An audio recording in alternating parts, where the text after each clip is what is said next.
Live from New York City, this is the US Open with Russell Fuller. Good evening and welcome to US Open Women's final day here in New York. Aryna Sabalenka and Amanda Anisimova have experienced plenty of Grand Slam heartbreak this year, but tonight they have the chance to finish 2025 on a high. Welcome to Melbourne Park, to the Australian Open and to the women's singles final. This is not a final for the faint-hearted. Keys forehand is the winner! Madison Keys is a Grand Slam champion at the age of 29 and she has dethroned the Australian Open champion Aryna Sabalenka. It's fair to say she's not happy. Sabalenka obliterates her racket.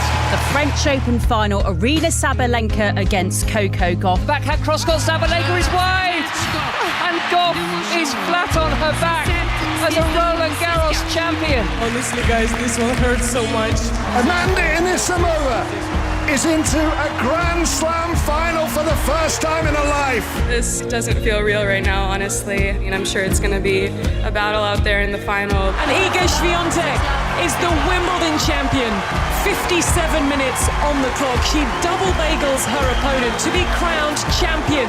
I wish that I could put on a better performance for all of you. I'm going to keep putting in the work, and I always believe in myself. Anisimova's backhand hits the net, lands over. It's a net court winner to win the quarterfinal. Iga Swiatek puts her hands in her air in protest. Sabalenka stands in the centre of the court and roars. And the world number one is into her third US Open final.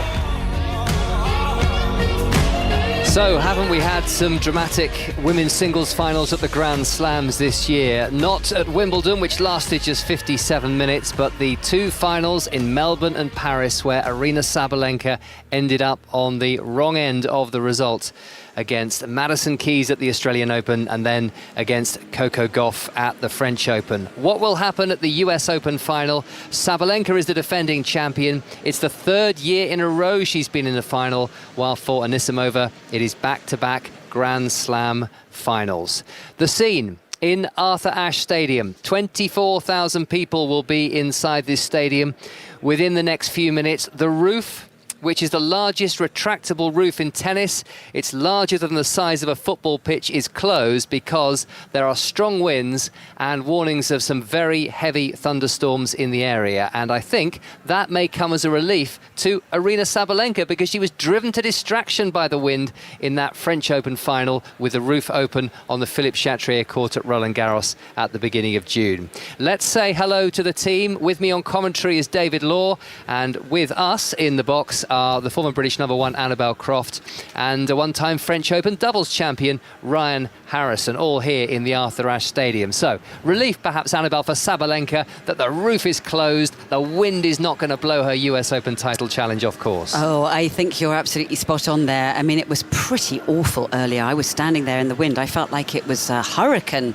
kind of storm brewing up, and I was thinking, gosh, this would be horrific to play tennis in this kind of wind. It was like being out on the high seas, but thank goodness they've closed the roof. I mean, it was torrential rain, thunderstorms, lightning, we've had it all, but I've never seen so many people move so quickly to get inside a stadium so early.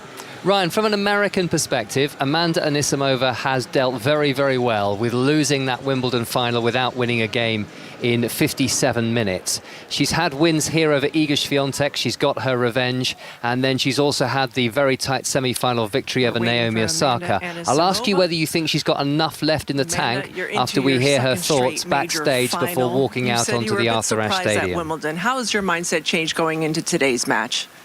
Yeah, I've been feeling very confident here, and playing at my home slam is really special, so I've just been enjoying it every step of the way. And for the third straight year, we have an American woman in the final. You were born in New Jersey. How excited are you to play in front of this home crowd? Yeah, I'm super excited, and I'm sure the crowd will be backing me today. Best of luck out there. Thank you. And now we'll bring in world's number one, the defending champion, Aryna Sabalenka. Aryna, as you stand next to your picture, what does it mean? What does this moment mean, trying to defend your title? Oh, it means a lot. It's a dream, and I'm living my dream life, and I'm ready to go out there and to do everything possible and impossible to get this win.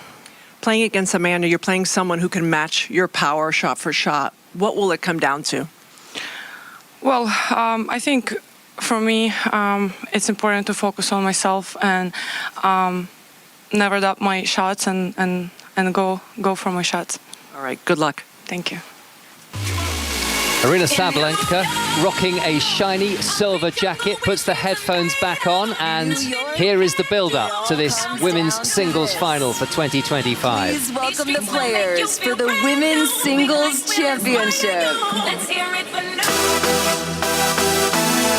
From the United States, making her US Open final debut, Anisimova. 24 years of age as of last Sunday, Anisimova. Wonderful ovation for her as she walks out as the home player in this US Open final, trying to win her first Grand Slam title after the disappointment of Wimbledon. Aryna Sabalenka.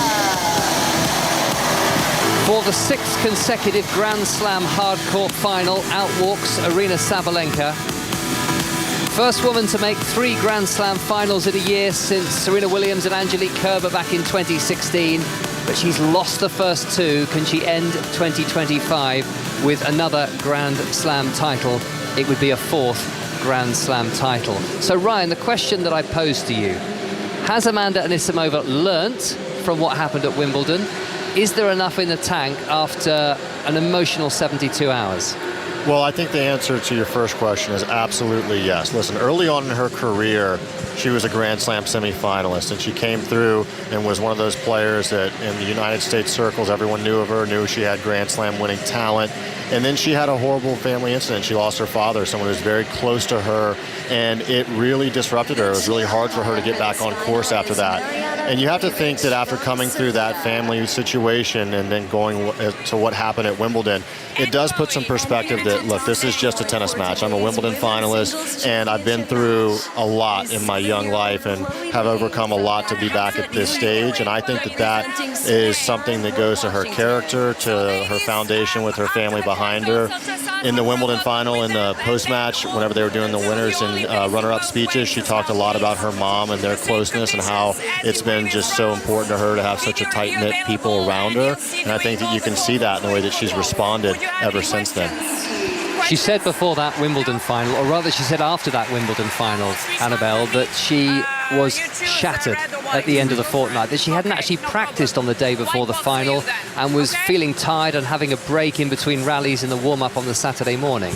Now, you learn a lot from experiences like that, don't you? Do you think just 8 weeks later she can put it all together and win the title? Yeah, I do, because I think that that was a lot of emotional expenditure, and she also said, you know, she revealed after that Wimbledon that every single match that she won, it shocked her because she didn't expect to win that many matches at Wimbledon. So I think she said, I've had a very different mindset coming into the US Open where I feel more at ease with everything. She backs herself. I think she's gained enormous confidence from everything that she's achieved and the way that the crowds and the fans have responded to her. And she's worked a lot on herself mentally since Wimbledon. And I think it's one of the really big stories in sport this year. Really huge to have come back from such humiliation to then find herself in a US Open final just a few weeks later. It's extraordinary. David, the head-to-head is very interesting indeed, isn't it? Aryna Sabalenka does not have a losing record against too many players, but Anisimova has won 6 of their 9 matches, won their first 4 meetings. Does that tell you anything? I think it tells you that she's very comfortable in the matchup. The ball that Sabalenka hits doesn't bother her. It's straight into her own hitting zone, and she feeds off it, and she's got an incredible ball strike herself. The difference being against Iga Swiatek, she was able to make a move, and Anisimova's not the best mover in the world. So she's able to just go toe-to-toe. I think the big question mark is how much the tank will have been depleted in those long, emotional, tiring matches against Iga Swiatek and Naomi Osaka in the last 2 rounds. How much has she got left? But I think matchup-wise, this is a good one for Anisimova. What did you learn from watching them both practice earlier today, Annabelle? Quite a lot, actually, Russell. I thought the body language of Aryna Sabalenka looked stressed. She looked nervous, grumpy. She was missing quite a bit, and there was a massively packed crowd out there watching her. and I didn't think she looked comfortable at all, actually. And then what was really interesting was after she finished warming up her ground strokes, she then went specifically for a very long period of time into slice backhands. And she kept doing a lot of slice backhands, but not just slice backhands to the back of the court. She then practiced a lot of short slices, which is interesting. It's an interesting tactic. And when you think back, I know it's a different surface, but how Tatiana Maria completely dismantled Anisimova at Queen's. She couldn't handle the slice at all. I just wonder how much we're going to see that slice backhand used today, because I can tell you she warmed it up a lot. But Anisimova, massive cheer when she walked out for her practice, smiling and waving at everybody.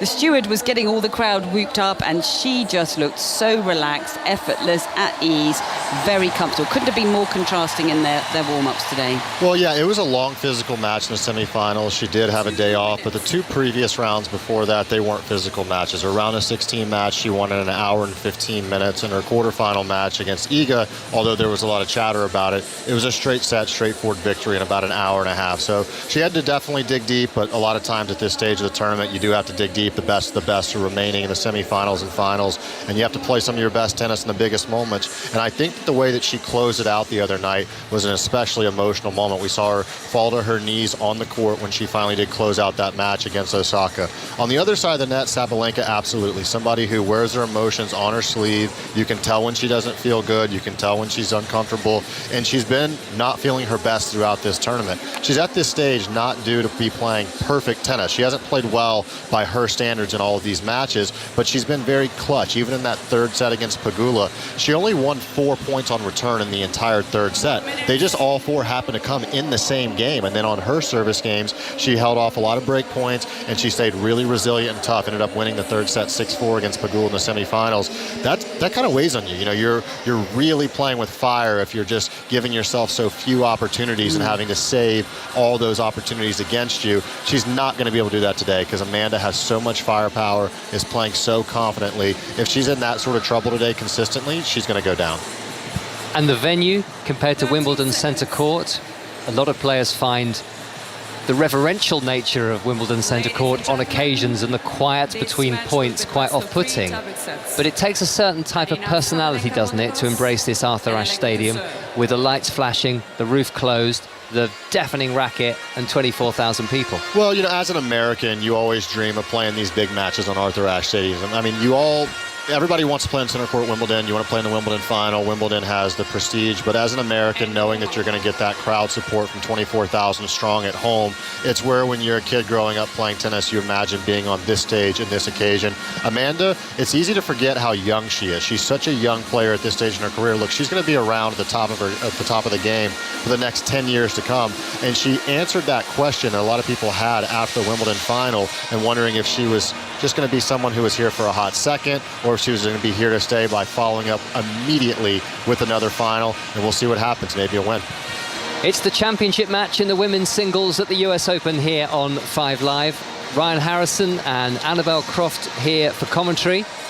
Inside the Arthur Ashe Stadium, Sabalenka, the champion, last year beating Jessica Pegula 7-5, 7-5 in the final. This is her 7th Grand Slam final, 3rd in a row at the US Open, and she's trying to win a 4th Grand Slam title. And she will serve first, as announced by our chair umpire, Marijana Veljovic of Serbia. Play. Sabalenka, the champion. Commentary box end. Lands the first serve. It's hit to the forehand of Amanda Anisimova, the 24-year-old from Florida. Forehand from Sabalenka. Sabalenka cross-court with a lovely angle on the forehand to win the first point of the final. I think there's just a different look about Anisimova from Wimbledon finals to this already. Just her whole body language, her demeanour. She looks very at ease with the surroundings and looks like she's really backing herself in this match. I think she looked quite terrified at Wimbledon, to be honest with you. 15 love, and now 30 love. Good serve by Sabalenka, hitting her marks in the very early stages, and the backhand from Anisimova is over the baseline. It will be very hard for the players to hear the sound of the ball on the strings with the roof closed, especially if these thunderstorms arrive and we have The torrent of rain on the roof. Backhand hit down the middle and right onto the baseline by Anisimova. Well defended by Sabalenka, and Anisimova, to the disbelief of Sabalenka, has just landed a backhand on the sideline to win her first point of the final. Well, that's how you want to get on the board. She went right off the baseline and then right onto the sideline, and Sabalenka, all she could do is clap her hand against the racket and say, too good. It was a beautiful strike there. Anisimova wearing a dark grey dress and fluorescent orange shoes. Sabalenka with a two-piece, predominantly white outfit. It's a one-piece, actually. Is it a one-piece? Yes. I can see plenty of bare flesh on her back as I look down at her serving. Cut-out bits, but it's actually a one-piece. It joins at the front, but not at the back. Yes. Thank you, Annabelle, for clarification. Backhand cross-court winner, Anisimova. Very happy to defer to you in the women's fashion stakes. Yeah, I'm going to go with Annabelle on the fashion up here, Russell. No offense, not taking anything away from you, but we're going to go where Annabelle knows her stuff. Well, they both look nice in their dresses that they're wearing, but it just joins at the tummy button, doesn't it? It's definitely got lots of cut-out bits. 30 all. Confident start from Amanda Anisimova on return. And now Sabalenka's not finding that first serve quite so easy to land. 5 Live, BBC Sounds. Sabalenka into the net. Second serve, double fault, break point. Anisimova, who, remember, didn't win a single game in her only previous Grand Slam final at Wimbledon just 8 weeks ago. And Russell, that's a product of knowing how big Anisimova can strike the return. It puts that extra pressure on your second serve, and it makes you try to go for too much. Break point. Anisimova. Sabalenka's first serve into the net, and as always with the world number one, you know exactly what she thinks of every error she makes. You look at her body language, and that was a national disaster.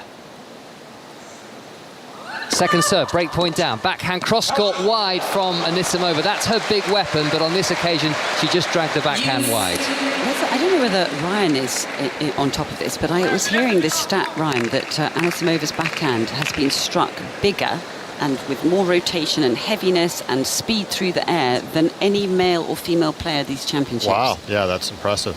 And actually, when you look at the way she's hit the backhand in this the first game, it's massive, isn't it? Yeah, she really can pop it. She definitely goes for it. It's a very easy strike. Just everything looks in sync and on balance, and she just looks very smooth. It's a beautiful looking backhand. Juice in the opening game. Second serve from Sabalenka. The forehand cross-court in by Anisimova. Now onto the baseline. Anisimova hitting the backhand powerfully. She's got a short put away here. The crowd are anticipating a point to the United States of America and to Amanda Anisimova, who has a second break point of the opening game. And again, the damage was done by that backhand deep into the backhand corner of Sabalenka, and she's using kind of shock tactics here, really coming at her with so much force and ferocity on the ground strokes, particularly off that backhand side. Break point number 2 for Anisimova. Excellent serve, Sabalenka. High backhand return just over the baseline by Anisimova. Already you can sense the electricity, can't you, of this crowd? I mean, they're very engaged. Normally this is stuff we've been talking about for the whole 2 weeks. The crowd, 24,000, can be having lots of conversations and chattering, but they are totally engaged. Second juice. Forehand from Anisimova. Error from Sabalenka, who nets the forehand and gives the American a third breakpoint opportunity. Well, it's a little interesting to say this about a world number one in the prime of her career against a player who's never won a major before, but I don't think that Sabalenka is going to be able to go toe-to-toe with her in the power department. I think that she's going to have to use a little bit more variety. I'm backing Amanda in those powerful rallies. And maybe that's why the slice backhand was being practiced so intensely on the courts earlier. Yeah, she hasn't used one yet, and I think she might have to, just to kind of totally disrupt and dismantle the rhythm that's already there. And she's looking so eager and at ease. Break point down for a third time, Sabalenka. This is a second serve. Backhand Anisimova. Long. She's had 2 second serve returns now on break points in this opening game, both right in the wheelhouse on that backhand side. That's exactly what she can hope for. She'll be regretting, or I should say, wanting those opportunities back. Third juice of the opening game. Sabalenka with a deep serve, but another fine backhand return by Anisimova, who now misses the forehand. Again, really not going to hold back at any stage of this match, it would appear. That's her game style, but a forehand cross-court wide gives Sabalenka a game point. Well, Sabalenka was almost knocked backwards on that last drive into the baseline. And another thing about the practice session of Anisimova earlier today was that the coaches laid down some very little mini cones, but right along the inside of the baseline, so that she was always practicing aiming between the cones and where the baseline was. But, you know, the accuracy is there, and that's why she's able to reproduce such depth on the ball in her matches. Sabalenka with the advantage. Backhand from the champion, and she does hang on and secure the first game as the Anisimova backhand breaks down. 3 breakpoint save there by Sabalenka, who wins the opening game, having come through a real test against Jessica Pegula in the semi-finals. Dropped her first set of the championships in the first set, but came through to win in 3. Had a walkover against Marketa Vondrousova in the quarterfinals, and didn't drop a set in the opening 4 rounds. Leylah Fernandez, runner-up to Emma Raducanu in 2021, was one of her wins along the way. And Anisimova, 2 hours and 56 minutes it took her to win the semi-final against Naomi Osaka, but she was definitely the better player in the deciding set. Closed out victory at 6 minutes to 1, having beaten Iga Swiatek the day before. So it was quite a 24-30 hours for Amanda Anisimova, and she's had a little bit of rest since then, and is now about to serve for the first time in this US Open final. Forehand cross-court from Anisimova, from Sabalenka rather, onto the baseline. Anisimova over the baseline with her forehand. Anisimova visibly frustrated after not converting those 2 break points, and she's got a little bit of sign of stress looking up at the box there, changing sides. That's a little bit off-putting there. It's only 1 game in. She's got to settle down. We knew what happened at Wimbledon when things went in the wrong way in a hurry. She's going to feel mighty relieved when she wins a game, I'm sure, having never done that in a Grand Slam final before. Ace. Well, that serve is beautiful. It's one of the big serves of the women's tour, but everything looks in sync. The whole line of her shoulders and the ball toss and everything going, you know, following that line of the ball, that was perfection.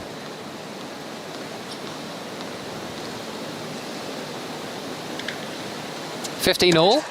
Anisimova to the backhand of Sabalenka. That was hit back powerfully, but absorbed and returned with interest on the forehand by Anisimova, who is now stroking a forehand down the line. Brilliant combination by the American. This is high-level, high-quality tennis they're both producing early on. I feel like we're already in for a really terrific final. It has started superbly well. The men's final starts at 7 p.m. on 5 Live tomorrow between Carlos Alcaraz and Yannick Sinner. You'll be able to enjoy the build-up from 6 tomorrow, and also on 5 Live and 5 Live Sport with Maz Faruqi from 11:50. Liverpool against Everton in the WSL at 12, and then the Italian Grand Prix in Monza from 2. Backhand is right onto the baseline by Anisimova, and now a forehand that she's dragged wide. So going for a shot, going for the lines. This is the way she plays, and it's 30-all. Well, both players here don't like to be pushed too far behind the baseline, so they're staying up on that baseline to try to take control of, you know, that area of the court, so they can get the strike in and get their opponent on the move. And both of them are very strong physically. They like to use their legs extremely well to absorb the pace. 30-all. Anisimova serves into the net.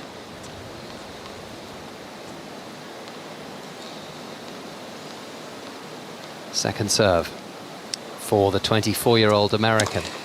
Backhand Sabalenka. Backhand Anisimova. It's wide, and now she, as Sabalenka was 3 times in her first service game, is a break point down.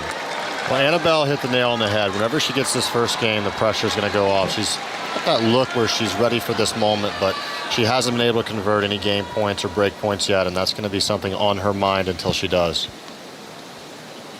Sabalenka with a chance to strike for 2-love in the first set of the women's singles final at Flushing Meadows. Billie Jean King National Tennis Centre in the borough of Queens. Second serve for Sabalenka as she tries to get the early break. Backhand reply Sabalenka. Anisimova's backhand to the backhand of Sabalenka. Anisimova down the line, redirecting with the backhand. And a forehand long from the American. And Sabalenka takes her opportunity, her solitary opportunity, and breaks for 2-love in the first set. Yeah, I just wonder whether there might be a mild little bit of panic here. I can see Anisimova in the corner of the court talking to her coaches. She's right underneath them, toweling off and just trying to take on board what's being said to her, but also try and stay calm, because it would be easy for her mind to start racing ahead here at this scoreline with a Sabalenka serve to come. It's not going to be an easy situation, this.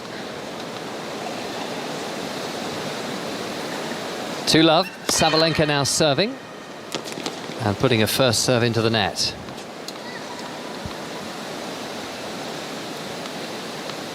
Great record at this event in recent years. Third consecutive US Open final. A semi-finalist the 2 years before that, and winning the first point on serve as an Anisimova forehand flashes wide. And she just shook her racket and almost made contact with, looked like the side of her head, bun of her hair. She was showing some signs of frustration and annoyance. The crowd is trying to help pick her up. 15-love. Sabalenka serving right onto the service line. A forehand from Sabalenka, the backhand long from Anisimova. She's just losing a little bit of control. There is a little bit of panic there. There's some exasperated expressions going across to her camp. She's trying to take some big sighs and big deep breaths, but she's looking across at them the whole time, which tells you she's feeling uncomfortable. 2-love, 30-love. Sabalenka serves. The high forehand from Anisimova. Not hit cleanly, but lands in. There's the moon ball from Sabalenka, who's now flattening out the backhand, but knocking it over the baseline. That was by quite a distance, didn't it? It was a very sort of easy ball, really. It didn't have any pace on it. No, not really under any pressure there. 30-15. Sabalenka to the backhand of Anisimova. Drop shot Sabalenka, just wide. Don't love that shot selection there from Sabalenka. When you have Anisimova, who's clearly struggling a little bit right now, trying to get her rhythm, trying to get herself on the board, to give her that out with the drop shot. Not the best shot selection. Yeah, I agree with you there. 30-all now. Having had 30-love. Backhand Anisimova right onto the baseline. Well dug out by Sabalenka, who's jammed in her backhand corner, but now forcing Anisimova back behind the baseline. Cross court goes Sabalenka. Down the line for the winner, Anisimova. Oh, wow. What a fantastic shot that was. Particularly bearing in mind the scoreline and what's happening. I mean, she just went for broke. She nailed a couple of backhands cross court. Great footwork to give herself space and get that ball out in front. No hesitation here. Plants the front foot and just absolutely crushes that ball down the line. Over the high part of the net, but skimmed it. Break points. Amanda Anisimova. Aryna Sabalenka nets, defending the break of serve with this 2-love advantage.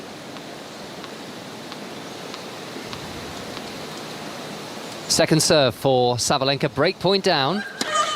Backhand reply Anisimova, Sabalenka's backhand, Anisimova on the run with the forehand cross court. The slice forehand from Sabalenka, backhand is deep by Anisimova. Forehand Anisimova, forehand Sabalenka. Anisimova with power on the forehand cross court. Forehand from Anisimova, down the line for the winner! And she's on the board for the first time in a Grand Slam singles final. It's taken her 72 minutes, spread across centre court at Wimbledon in July and Arthur Ashe Stadium here in New York to win a game in a Grand Slam final. But she's broken back critically as far as tonight's match is concerned. And we're back on serve in the final with Aryna Sabalenka leading by 2-1. Well, how about that for a forehand down the line, Ryan? I mean, I've got goosebumps. What a way to win your first game in a Grand Slam final after 14 consecutive go the other way. And it almost looked like she was ready to crack a smile on the way to the bench whenever she was walking it off.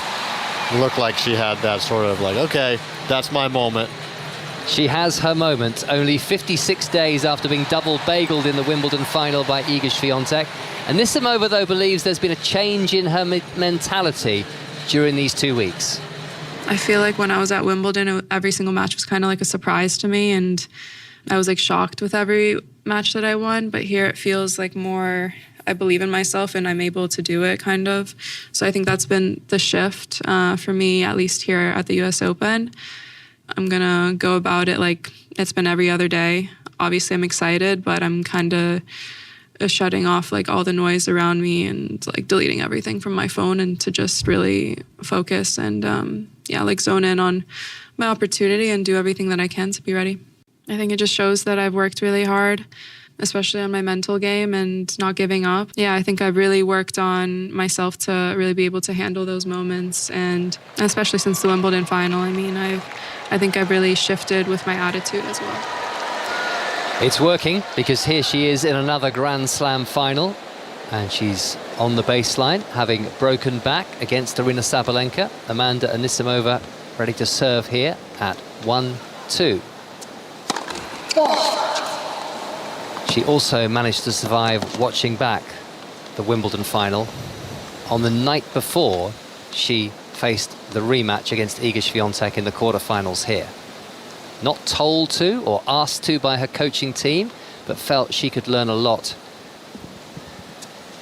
from what she saw. High backhand by Sabalenka, just sitting up for Anisimova to hit a pretty straightforward backhand winner. And she felt on that occasion as if she was so slow around the court. The tension had just really captured her body entirely. Well, you can see in the way that she plays that she's not a player when it's not feeling good, that she's going to just go back and hustle and make balls. I mean, she is front foot, stepping in, full power all the time. She has 15 love here. She's trying to level this first set at 2 games all. I think it's just such a brave thing to do, to relive that moment and actually go through the trauma again. But actually it worked for her, didn't it? It did. She didn't want to fall into the same trap again. There's a powerful return cross-court with the backhand by Sabalenka, attacking the second serve for 15-all. She did then go and watch some nice highlights afterwards, some of her better moments, to try and block that out of her mind. But then she said when she was warming up in the gym here on site just before the quarterfinal with Świątek, they were showing a rerun of the Wimbledon final on both screens. Wow. So there was no escaping the Wimbledon final and the fact that she was unable to win a single game. But she has a chance now to do something very special and win the US Open title just 8 weeks later. And what a fluent forehand down the line that was by Anisimova. Russell, I think that in watching that back, she's probably looking for some small things, not watching the whole thing back, reliving the moment, just wondering, was it my footwork? Did I just freeze up in the feet? Was I not moving? Was there something going on with my shot selection? And just trying to figure out, okay, where exactly did it all go wrong? Because sometimes it goes really fast. When you're in the moment and things start speeding up, it's almost like you're living in like an out-of-body experience. You can't really feel what's going on. Yeah. Well, it felt to me like she couldn't even, the court was shrinking down the other end like a postage stamp, and she couldn't get anything to go anywhere near the court, no matter how much she swung at the ball or what she was doing. She was hitting it out. That was some body serve, second serve from Anisimova, which was a service winner, but Aryna Sabalenka was convinced that was a let and is having a chat with our chair umpire, Mariana Veljevic. The umpires have to call the lets themselves by what they hear, primarily. Technology everywhere, but no longer for the let calls for the umpire. And she's maybe got some of her frustration out there, Sabalenka, by going with a backhand cross-court, which kisses the sideline and keeps this game alive. Well, that's about as big a backhand as we've seen from Anisimova, and it hardly got any applause at all. And I think she's going to have to get used to that for this whole match. She's just going to have to do what Novak Djokovic does and think that they're cheering for her. Forehand return into the net, Sabalenka. So Anisimova has erased the deficit. It's 2 games all, first set on 5 Live and BBC Sounds, with Annabelle Croft and Ryan Harrison with us in the commentary box. Both winners in singles on the tour. Ryan's victory slightly more recent than Annabelle's. I appreciate you reminding me that I did get a couple singles wins on top of the doubles wins. 2 games all. Lovely return by Anisimova, well defended by Sabalenka, but it was in Anisimova's hitting zone. And that forehand has been dispatched for a winner by the American. Yeah, and it also means that she is now ahead in the scoreline, just by 1 point, but at 2-all love 15, it means she's actually ahead in the scoreline, which is going to feel good. And it sort of reminds me of how she played Swiatek. There was that sort of early moment where you thought, oh, gosh, you know, she got broken in the early game, and you thought, oh, is this going to be the same as Wimbledon? And then suddenly when she settled down, it all changed. Yeah, well, now she's got one game. Who knows how many she might win. Forehand into the net from Sabalenka, showing her exasperation, turning round to the crowd, slapping her left thigh, bouncing a ball rather angrily into the green runoff areas behind this blue court in New York. Well, it's 8-2 in terms of the last 10 points played in favour of Anisimova. She's building up this momentum right now. And Sabalenka, having been a break up, is now love 30 down at 2-all, but that's a service winner. 15-13. 3 titles this year for Sabalenka. She's won Brisbane and Miami on the hard courts. She's also won Madrid, but runners-up at the Australian Open, Indian Wells, Stuttgart and Roland Garros. So some big titles have slipped away. High return from Anisimova. Forehand down the line winner Sabalenka.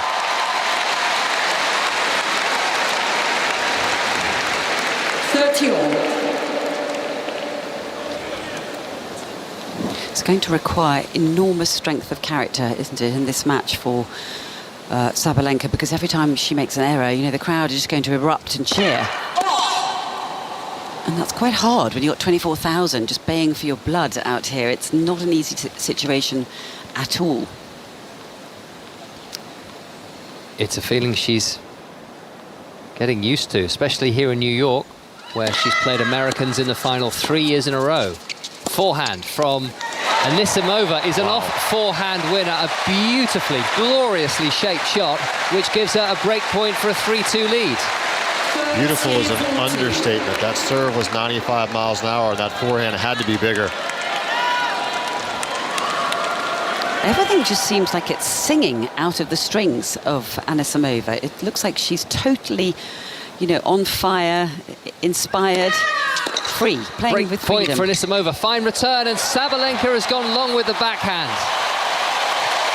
What a turnaround. Anisimova was knocking on the door quite loudly in the early stages, but still found herself 2-love down. But she's now won 3 games in a row. She has broken the Aryna Sabalenka serve twice, and she's in front as Sabalenka tries to avoid losing 3 Grand Slam singles finals in a year.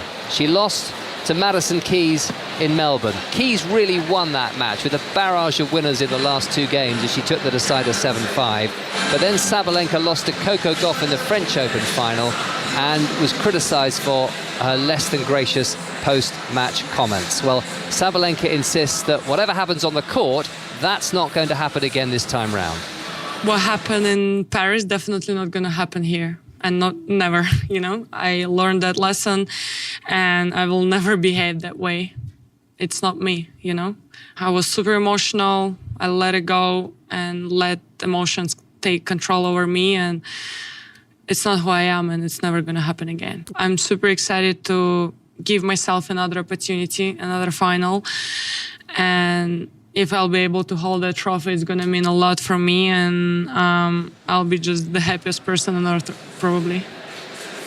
She made 70 unforced errors as she lost to Coco Gauff at the French Open final, and then suggested later that it was very much down to her poor play rather than Coco Gauff's good play that the American won the title, and also said that had Iga Swiatek beaten Sabalenka in the semi-final and therefore got to the final, she would have beaten Gauff given the performance that Gauff put in. Took a few days for her to apologise, but she did reach out to Coco Gauff, I think from the Greek island of Mykonos, where she went for a little bit of sugar, alcohol and swimming, was the way that Sabalenka put it, as a way of trying to get the defeat out of her system. What a combo. 3-2, Amanda Anisimova is a break-up now in the first set of this women's singles final. 5 Live BBC Sounds, the American there putting a forehand into the net. Well, already a big momentum shift in this match. Sabalenka going out early, getting that early break, and then now Anisimova has come back firing strong. So it's been a lot going on here in the first 5 games. Love 15 down. Anisimova misses the first serve. She's going to be up to 4 in the world, Anisimova, whatever happens in this final. Rarefied air. Backhand from Sabalenka. Anisimova's backhand right onto the baseline. Forehand now from Anisimova, just wide. Only just wide. She doesn't hold back, does she? When she sees the target there, she literally goes for broke. And she doesn't give herself very many margins, or not much margin, but actually she, more times than I expect, consistently nails those shots. So that almost feels like a rarity, that miss. 4 unforced errors on that forehand side. Love 30 down. Backhand reply Sabalenka. Anisimova's backhand. Sabalenka with the backhand. Forehand into the net. That's an unforced error for a change by Amanda Anisimova. 3 breakback points. Well, that first ball there was hit directly down the middle, and it was interesting. Anisimova went all the way around to her right to hit the backhand. That shows you that she wants to hit the backhand on the big points. The forehand is the side that she feels a little less confident in, and we've seen the last couple points that forehand's been the one that misfired. Thank you. So for a 4th break of serve in 6 games and to level the first set of the final at 3 games all. Sabalenka receiving with a backhand cross-court, and that's netted by Anisimova. And we do have another break of serve. That's a game that you want to put behind her pretty quickly. Bit of a horror game, that one. It went by so quickly, too many unforced errors, and just couldn't keep up that level that she's brought into this match to try and get back on track. One thing we do know about Sabalenka is that she will never stop fighting. She'll dig, scrap, come at you. She also doesn't hold back. She's going to keep going for broke. And actually it was interesting, wasn't it, Russell, where she was saying ahead of this match that in the match they played at Wimbledon, she doubted herself too much, and she doesn't want to do that today. 3 games all. Sabalenka a point behind on serve now, having gone long there. Well, both players are going really aggressive. I'd like to see one try and be a little bit more selective. Some of these balls that they're trying to fire are hitting really close to the baseline, and are big strikes on the other side of the net. You've got to absorb at times and play a little bit bigger margins. And I wonder if they will heed your advice over the course of the match. At the moment, it very much seems to be she who dares wins. It's like a heavyweight match with no defense in a boxing match. It's just swing after swing after swing. Yeah, so you can hit harder at the moment. Love 15 Sabalenka. Backhand over the baseline by Anisimova. Well-directed body serve by the champion and the world number 1. Sabalenka's world number 1 ranking was under threat at this US Open, but she knew if she reached the quarter-final, she would fend off the challenge of Coco Gauff and Iga Swiatek, irrespective of what they did. So she will continue as world number 1. It's a good serve that from Sabalenka, and Anisimova blocks the return over the baseline.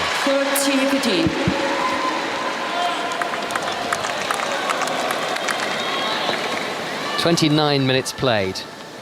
No sound of the thunderstorm breaking over the Arthur Ashe Stadium, but the roof is closed as it was for the men's doubles final earlier. We'll tell you exactly what happened to Joe Salisbury and Neil Skupski at the change of ends. Backhand down the line, but into the net from Sabalenka.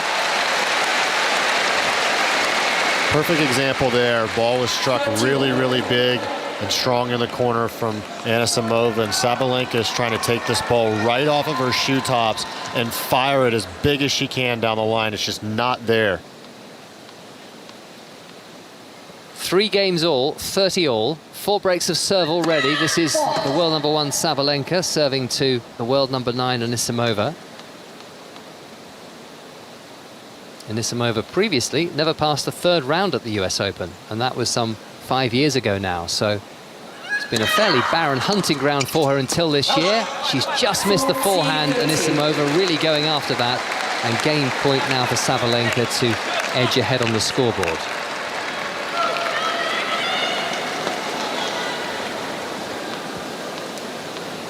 Freedom of movement pretty much everywhere inside the Arthur Ashe Stadium. Not so many people are leaving their seats for food and drink. That was very wild. That nearly caught Anisimova full on the toes, that serve from Sabalenka, and she apologises to her opponent now. That was extraordinary. I mean, that was a wild first serve, wasn't it? I think it shocked even Sabalenka. Accidental, or just letting her opponent know that she's there? I'm sure it was accidental. I don't think you'd want to be wasting a first serve probably in a Grand Slam final. The game is Sabalenka's as Anisimova slides the backhand up the line but goes long. So Sabalenka leads by 4 games to 3 on serve. So men's doubles final. Annabelle, Joe Salisbury and Neil Skupski in a deciding set against Marcel Granollers and Horacio Zeballos had 3 championship points at 4-5. Failed to take them. Then Neil Skupski had his serve broken, and Granollers and Zeballos wrapped up victory 7-5 in the deciding set, having also beaten them in the French Open final. So a terrible blow for Salisbury and Skupski, who've just been so consistent this year without actually being able to land a title. Yeah, it was painful viewing, wasn't it? Really, really devastating loss for them, particularly when they were 3-2 up in the tie break with a mini break, so set and 3-2.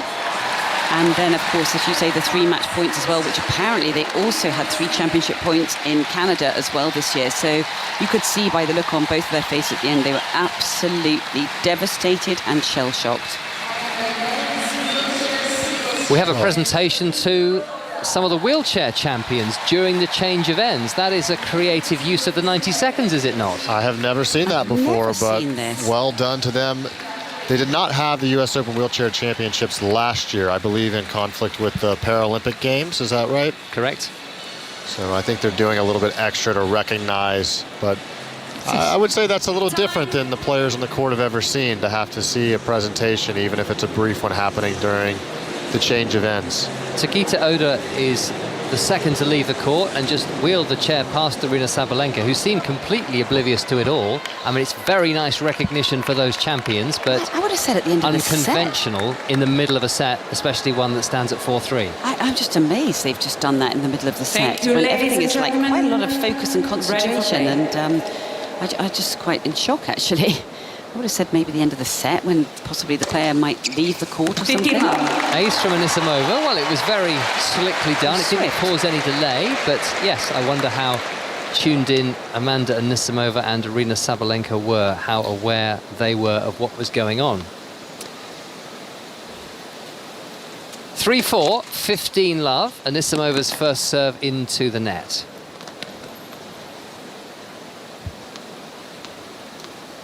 They're playing for a $5 million prize today as Anisimova hits a double fault. That is a huge increase on the first prize last year, which was 39% less. Yeah, I suppose actually just going back to that point about the presentation we've just had, normally at the change of ends they have disco blaring music, you know, fans being shown on the screen, so I guess it's certainly not going to be any less than that, is it? Right, but not on the court. That's the only, that's the difference right there in front of the chair. I mean, that presentation was probably 10 feet, 15 feet in front of Sabalenka's bench there. You would hope that the players were warned ahead of time that that would be happening. Good service return here from Sabalenka. It forced Anisimova back, and she's netted, so she's 15-30 down. Sabalenka leading by 4 games to 3 in the first set of this women's singles final from New York on 5 Live and BBC Sounds. Annabelle Croft and Ryan Harrison are here in the commentary box. The second serve is long. Critical double fault. Sabalenka with 2 chances to break for a 5-3 lead. Yeah, she's taking a huge sigh here, and I feel like she's just slightly rushing.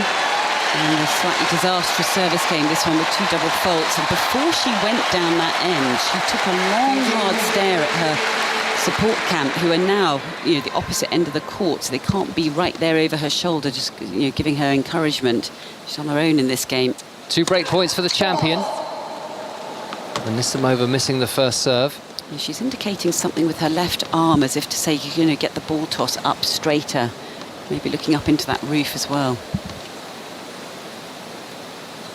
Here's the second serve. Break point down. Backhand from Sabalenka. Anisimova's backhand. Sabalenka with the backhand to the Anisimova backhand. Forehand Sabalenka. Anisimova with a forehand. Sabalenka with a backhand to Anisimova's backhand. It's a wild swing of the backhand by Anisimova. That felt like the longest rally of the match. Most have been very, very short.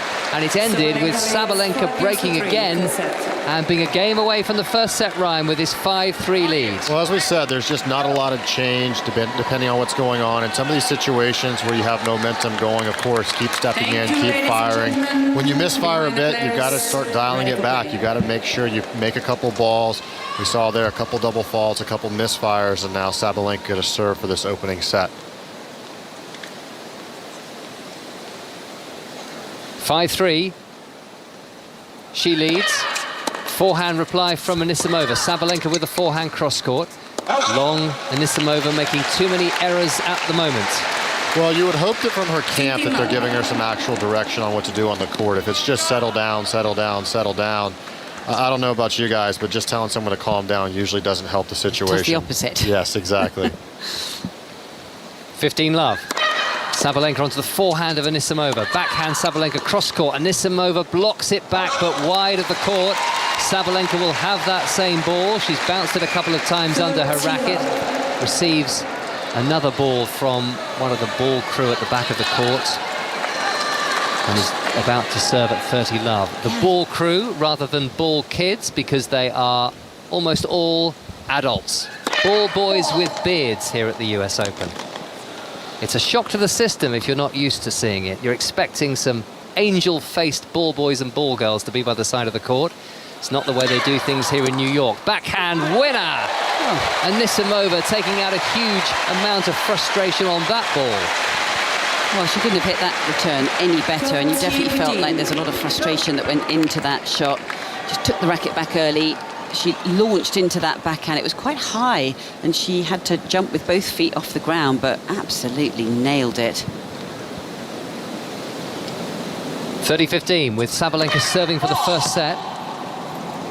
And just missing that first serve down the tee. It does feel like Anisimova's level just dropped away, didn't it? I mean, she was at such a high level through the very early middle part of this set, and now it's just had a sort of a level drop. Second serve onto the forehand of Anisimova. Sabalenka's forehand. Anisimova cross-court with the forehand. It's long. She's just not able to trust those ground strokes from the baseline at the moment. And she's leaning forward, showing her disgust. Yeah. And Sabalenka has 2 set points. Yeah, she's looking a little sulky at the moment, and indicating that she needs to be moving forward with her footwork. Sabalenka, set point number 1, takes the set as Anisimova's forehand cross-court is wide. And that is 4 games in a row for Sabalenka after Anisimova won 3 games in a row after Sabalenka got the early break. So lots of different changes in momentum, but it's gone Sabalenka's way by 6 games to 3. And Ryan, just briefly, you're asking for a little bit more of a nuanced approach from one of these 2 players. Well, Sabalenka, she's got the momentum right now, so she's not in a position where she needs to do anything different. She's got the momentum. We have Anisimova having a conversation with... She's talking about the lights. That's what Annabelle was mentioning a second ago when she was pointing up the sky. She can't see because of the lights. She's saying that she's struggling to find the ball. I can say that from a playing perspective, sometimes you just need something to vent about. This is not going to change. This is how it is on Arthur Ashe Stadium when the roof is closed. Everyone has to deal with it. But, you know, for Sabalenka, keep firing away. You got the momentum. Other than that one little momentum dip where she lost a few games in a row, Amanda Anisimova's, her first serve percentage is way too low. Her first serve percentage is down at 52%, and she's only winning 20% of second serve points when she misses the first serve. So that's just not going to be good enough. Something's got to give. 6-3 Sabalenka, first set of the US Open Women's Singles Final in New York. Back for set number 2 after the latest 5 Live news read by Dan Maudsley. The voice of the UK. This is BBC Radio 5 Live. The Met Police say more than 425 people have now been arrested at today's demonstration in central London in support of the banned group Palestine Action. Organisers say around 1,500 people took part. They've called the ban ridiculous and unenforceable and are calling on the new Home Secretary to lift it. Israel has destroyed a second high-rise building in as many days in Gaza. The IDF claims the building was being used by Hamas. They deny the claim. The Israeli Air Force has dropped thousands of leaflets urging residents to leave and take shelter in what it has termed a humanitarian zone. However, it has repeatedly bombed that area, killing children who were queuing for water there earlier this week. An initial report into the cause of Wednesday's funicular crash in Lisbon, which killed 16 people, including 3 British nationals, has found that a cable between the 2 cars disconnected. Investigators said the car was travelling at almost 40 miles per hour when it hit a building. And the government is urging people not to be alarmed tomorrow afternoon when the national system for sending emergency alerts to mobile phones in the UK is tested. Compatible phones will make a noise for 10 seconds at 3 o'clock. Even if they're on silent, there are details online of how to opt out of receiving the alerts. On BBC iPlayer. Harold of Wessex will swear his loyalty to William of Normandy, the next King of England. That crown has been given to me. I give you my word. I will be king. When the battle starts, there is no getting away. King and Conqueror. Watch on BBC iPlayer. Live from New York City, this is the US Open with Russell Fuller. And the first set of the women's singles final has gone to the defending champion Aryna Sabalenka, 6-3 over Amanda Anisimova. No bathroom break. Set 2 already underway. So here are Ryan, Annabelle and David. Thank you very much, Russell. And a point apiece between these two players at the start of second set of this women's singles final here at the US Open here on 5 Live. Here's Amanda Anisimova hitting a forehand winner down the line. And you can tell what the crowd want.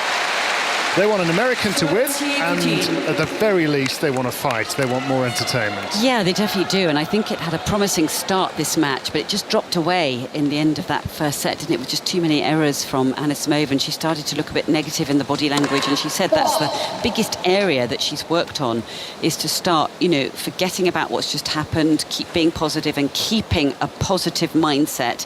But you could tell from her exasperated looks at her coach that she was panicking a bit. Here's a backhand down the line hit by Sabalenka at the far end. You hear when she struck the ball because of the noise she's making. She's hit a forehand long.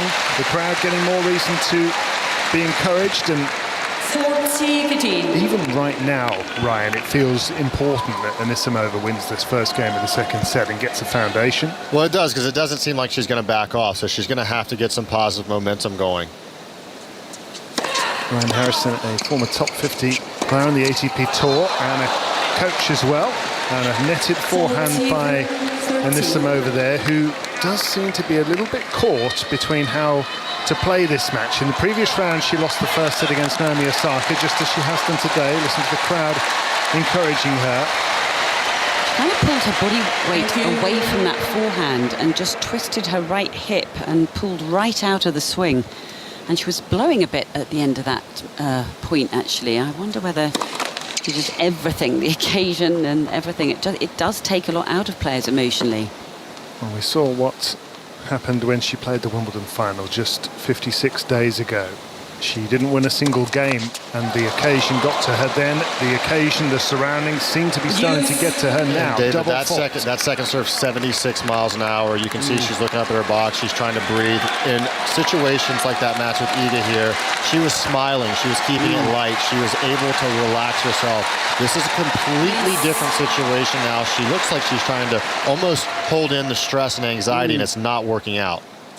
Juice point now. It was 40-15 in this game for Anisimova. She smacks her forehand down the line, and that's not going to get back over the net. And at the moment, most of the rallies seem to be on the racket of Anisimova one way or another. I think that's right, David. I think she's very much a sort of bludgeoning tennis player, isn't she? It's her way or the highway, and there is no subtlety about her game. She's not someone who has a very versatile wrist who can throw in the dinks and the slices and the bit of height difference. Everything comes out of her racket exactly the same tempo, the same kind of trajectory over the net. It's very linear.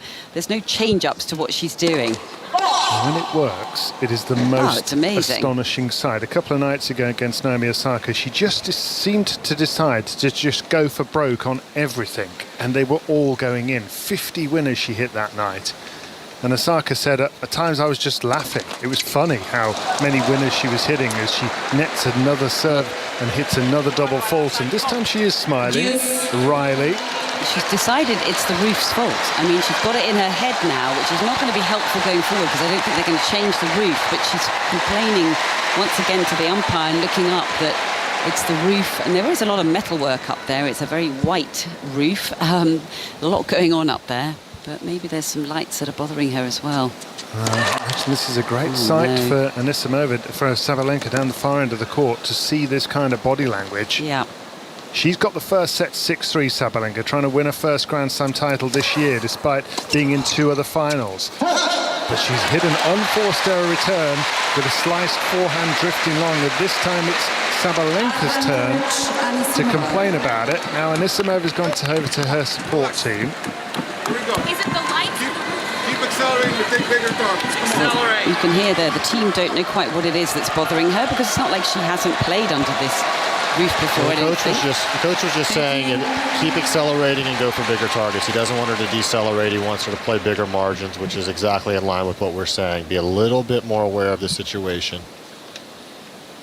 Well, she was gesturing and her arms were flailing around there. I mean, it's not going to help her with serving, is it, to be that negative about what's going on with the roof? What a backhand down the line from Sabalenka. It's almost a response, as if to say, all this noise I'm hearing about your backhand, well, have one of mine. Juice points. Well, that was such a brilliant change of direction from Sabalenka, wasn't it? Getting the cross court with a lot of width on it and then changing down the line. They're exchanging forehands now, and it's Anisimova who comes out on top. Well, that's a really, really big forehand there from Anisimova. And look, this game here, it's big for both players, but it's a lot bigger for Anisimova than it is for Sabalenka. If Anisimova gets broken and the momentum keeps rolling, it's going to be trouble. Advantage Anisimova in the first game of the second set. She's held. I don't think there was too much wrong with the roof on that last serve.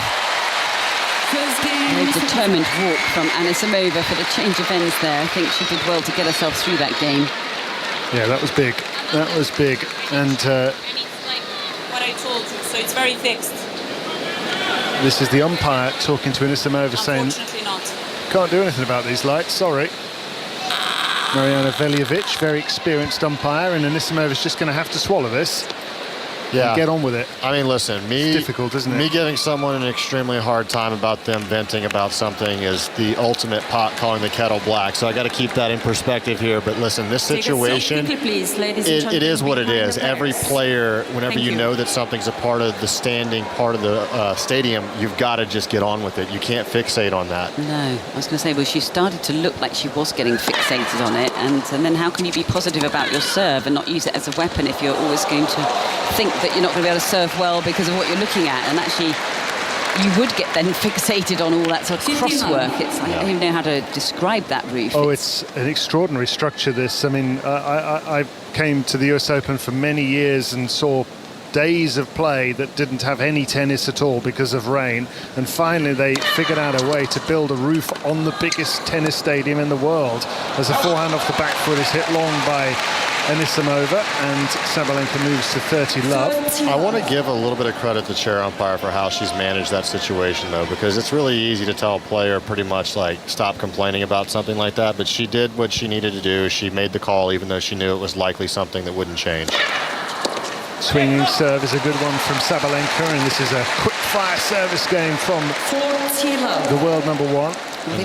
Sorry, Brian, go on. And then in a very calm manner when they were changing sides, she just said, Amanda, listen, this is part of the fixed structure of the stadium. It's not going to change. And she helped diffuse the situation a bit.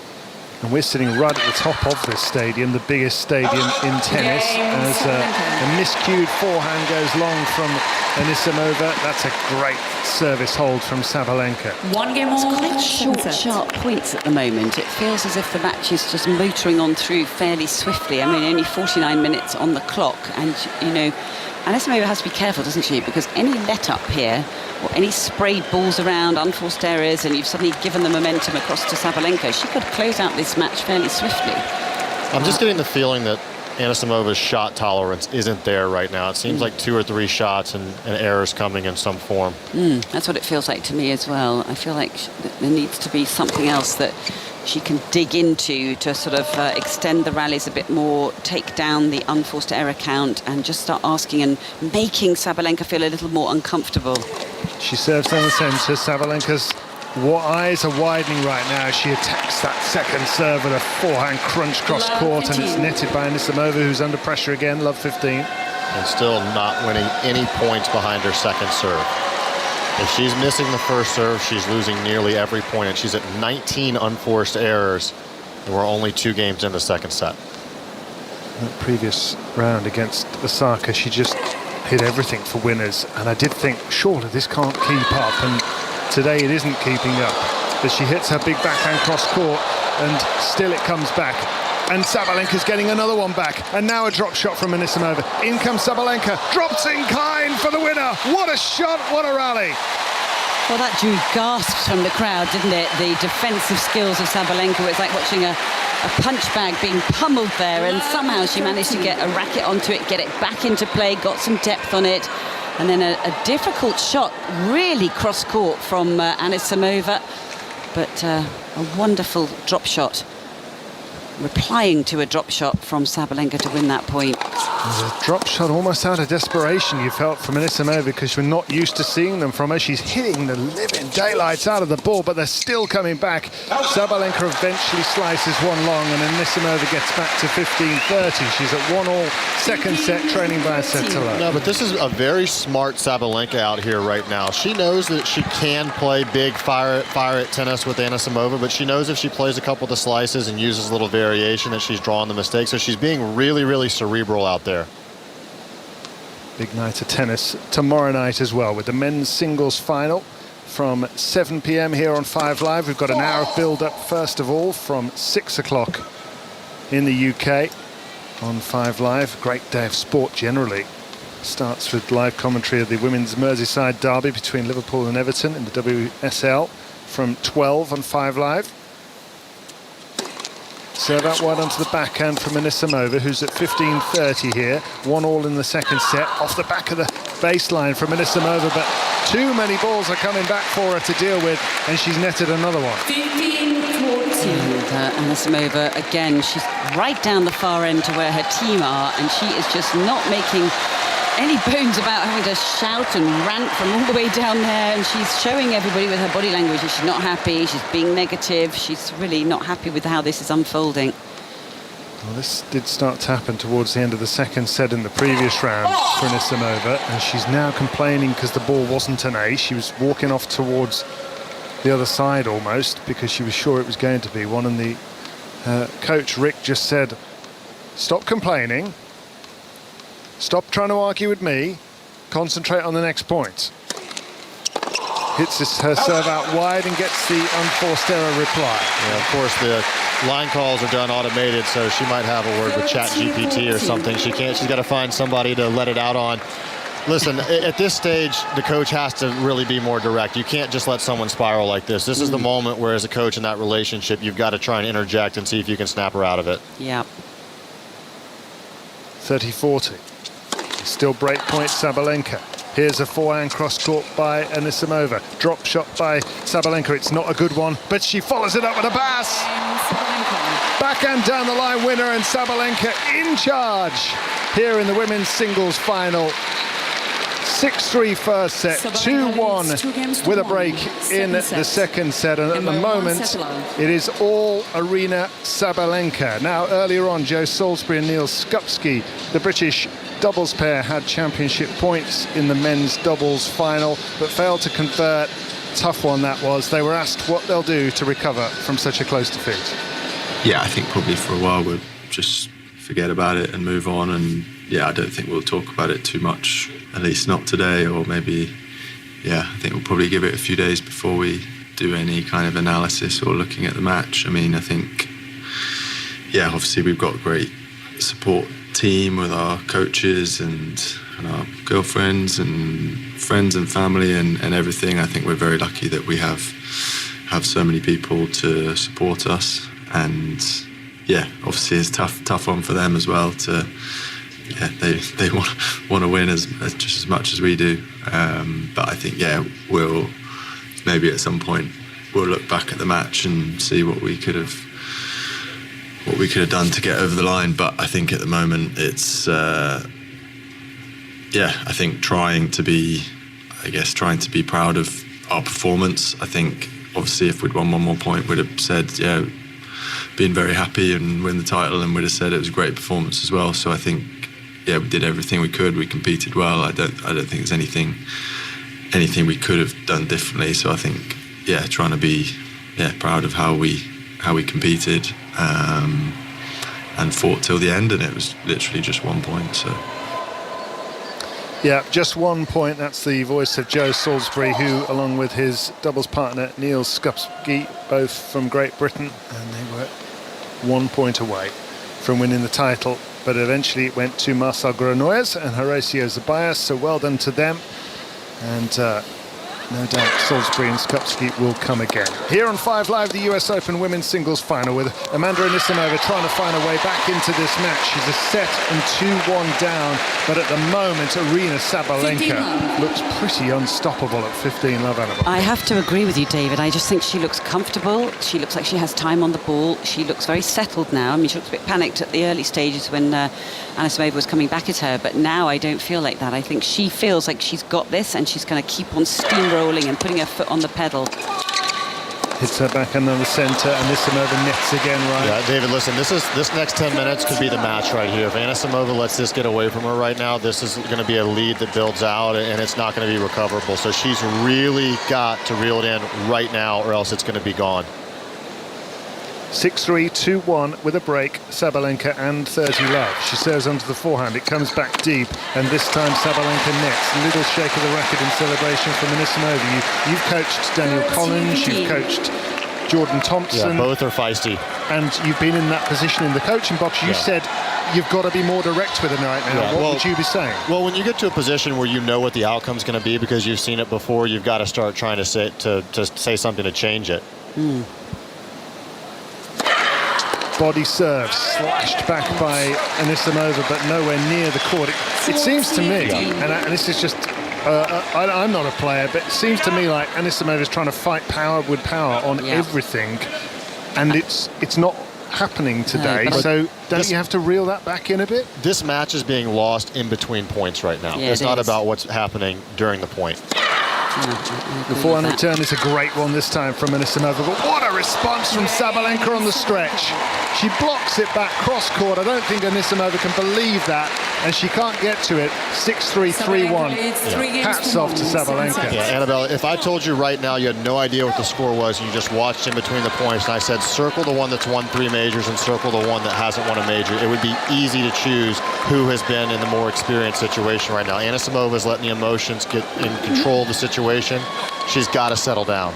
Yeah, I completely agree, and that's the one area that she says she's worked on so hard, was to stop being so negative on the court. But I guess, it's such a public place. She doesn't realise what she looks like at the moment because she's constantly looking at her team. She looks exasperated. Her arms are flailing around all the time, and I think Sabalenka knows. And we heard Carlos Alcaraz say the other day in the press conference, he said there are 2 matches taking place at any given time. One is the tactics and the technique that you're playing in a match, and the other is the time you use in between the points, and that's a psychological match that's going on. And I can almost bluff it, even if I am feeling tired. I'll just show my opponent that I've got lots of energy, and I feel like that's what Anisimova needs to show at the moment. I would tell her that every point she wins for the next 10 minutes, whether it's an unforced error or not, get the crowd involved. Get that crowd on your side. Because they're desperate to be, aren't they? They want to get involved. They want to support the American, and she's won another point. Listen to them. Right there, basic serve, 1-2. You're the U.S. Open final. The crowd is responding to just a return miss. That's where if you want to see her get them behind, it can help just relieve some of those nerves and tension. Yeah. Still pretty inexperienced in the Grand Slam stage, at final stage at least, Anisimova. This is only a second one, of course, but she's running out of time. She hits her backhand into the net. 6-3, 3-1, Sabalenka leads. 30-15, Anisimova. Yeah, and it didn't happen in the last match here, but we've seen Coco Gauff do that a lot when she plays on this court. Even when she's not feeling it and she has some of the struggles coming into play, she will get them involved somehow. And that has affected Aryna Sabalenka when we've watched it in the past, particularly against Gauff. 2 Grand Slam finals that have been impacted by the crowd, and Sabalenka getting too worked up as she misses her forehand cross court. Well, she doesn't want to let up here herself, Sabalenka, because she's had control. She's had the love 30. And all of a sudden, not love 30, but all of a sudden she's allowing Anisimova back into this particular game, and it is so crucial, this game, isn't it? It could be a sort of a turning moment. Just to get it just to 1 game difference between these two. Nice deep return from Sabalenka, hits the baseline, but she slashes a forehand into the middle of the net. Still, Anisimova showing no real positive body language there. I think there's some relief, but at the moment, she's going to sit down, trailing by a set to love and 3 games 8-2. That's a crucial game to keep her in touch with the scoreline here. So important, because it just applies a little bit more scoreline pressure down to Sabalenka, and we know that she's capable of having a few meltdowns, and we're just seeing Billie Jean King on the big screen, who is raising both arms up to the sky as if she's just won the tournament, and you can see how popular she is here in the Arthur Ashe Stadium. Rosie Casals, I think that is too, with her, isn't it? Giving a big thumbs up and a punch to the air is Billie Jean King to 24,000 people. A little moves going with the music that they're playing, Billie. Good for you. Keep it going. It's quite some stadium, this. The roof on, because we had one heck of a storm earlier on. Just about arrived before we got drenched. About 45 minutes before the match. Yeah. Seeing a couple of the stars. John Hamm, actor. Saw Stephen Colbert. Oh, there he is. We've got a lot of stars out for the match today, and it is a great environment down there. We want Amanda to just, whatever happens here after that Wimbledon final, settle in, give yourself your opportunity to get back in this match. You never know what's going to happen. Sabalenka, she might step up, she might play great, but I want to see Sabalenka have to earn this, not Anisimova just give it away. Winning Grand Slam titles is rarely straightforward, and Aryna Sabalenka has been in 6 previous finals. Of them, she's won 3, she's lost 3. She's had some wonderful experience, she's had some really terrible ones. What about this one? So far it's going well. Amanda Anisimova has got her on the run. This is more like it. Now she follows up with a forehand drive volley. Now the crowd are going for it.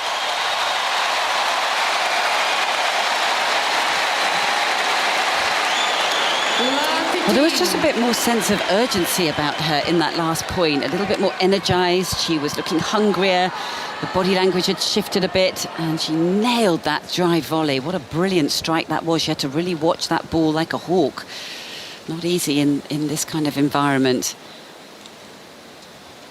Love 15 and a missed first serve from Sabalenka. 3-6-3, 3-2 up with a break she is. But just a few signs that Anisimova is starting to settle down. Has she got enough time? She must break back. She hits that mighty backhand of hers, and it draws an error. Forehand long. Well, that didn't look controlled at all. In fact, we're looking at Billie Jean King on the big screen, who is shaking her head. She's indicating what Sabalenka should have done with that forehand. And that ball left the strings really quickly, and it ballooned over the baseline. And the nerves are just starting to get into Sabalenka here. She's teetering a little bit. Billie's going into coach mode. Love 30 on the Sabalenka serve. Billie Jean King, who helped coach Martina Navratilova to her 9th Wimbledon in 1990. And of course had the most decorated career in singles, doubles and mixed doubles. Double fault Sabalenka. This is love 40. Oh my goodness, I would never have predicted this was coming. At 3-1, you thought she was in the driving seat, completely in command of this match, and she is allowing Anisimova back into it. She's allowed the crowd back in as well. 3 break-back points for Anisimova to level. She returns with a backhand cross-court. It's a deep one. Now she goes on the line! What a backhand!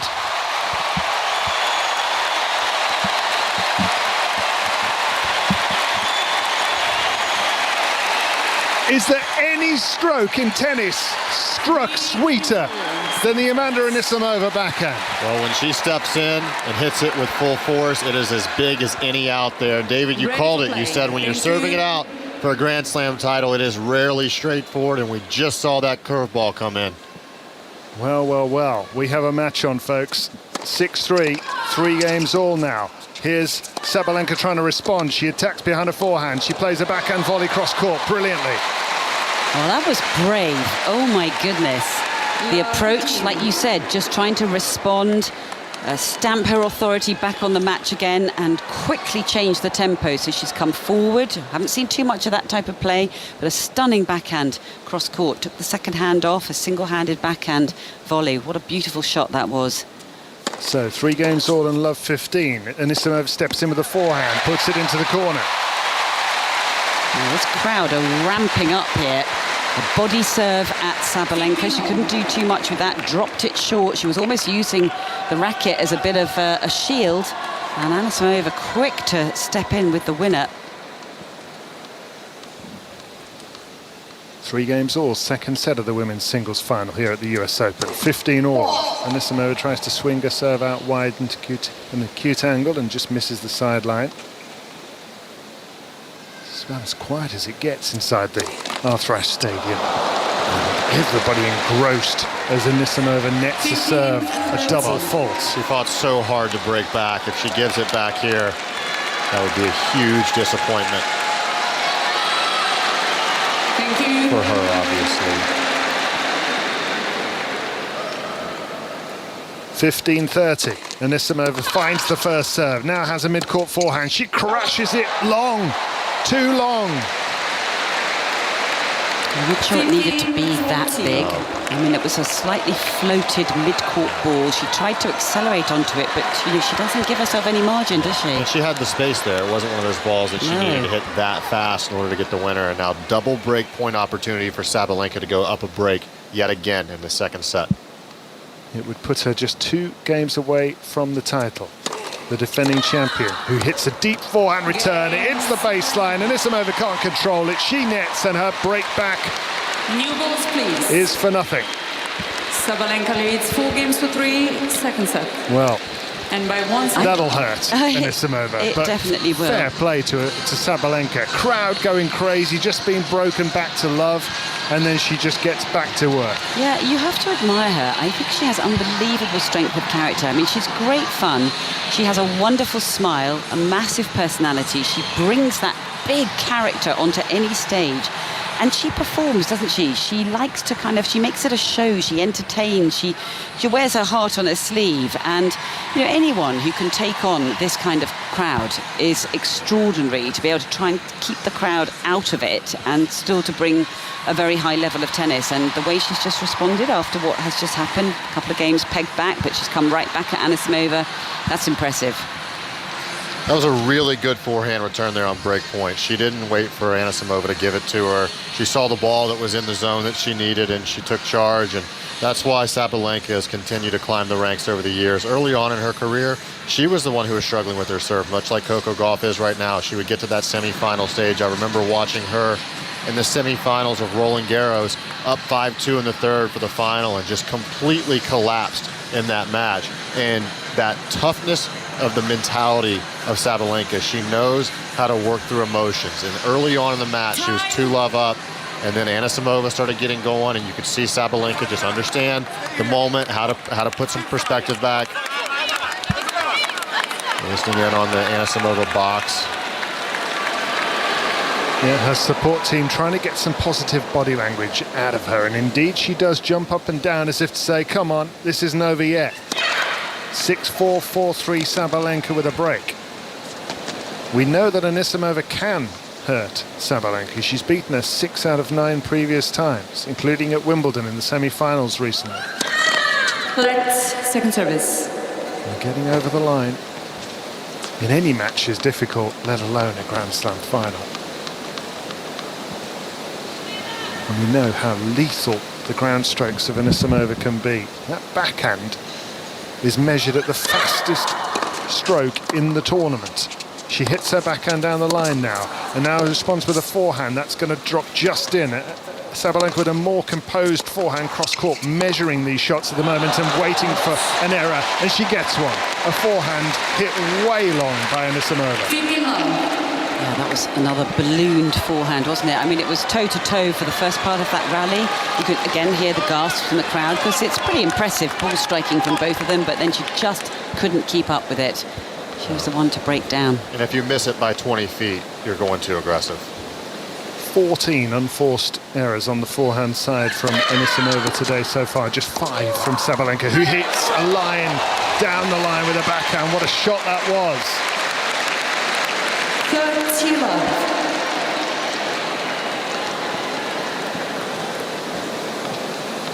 And she's closing in. Is Sabalenka 6-3, 4-3, 30 love.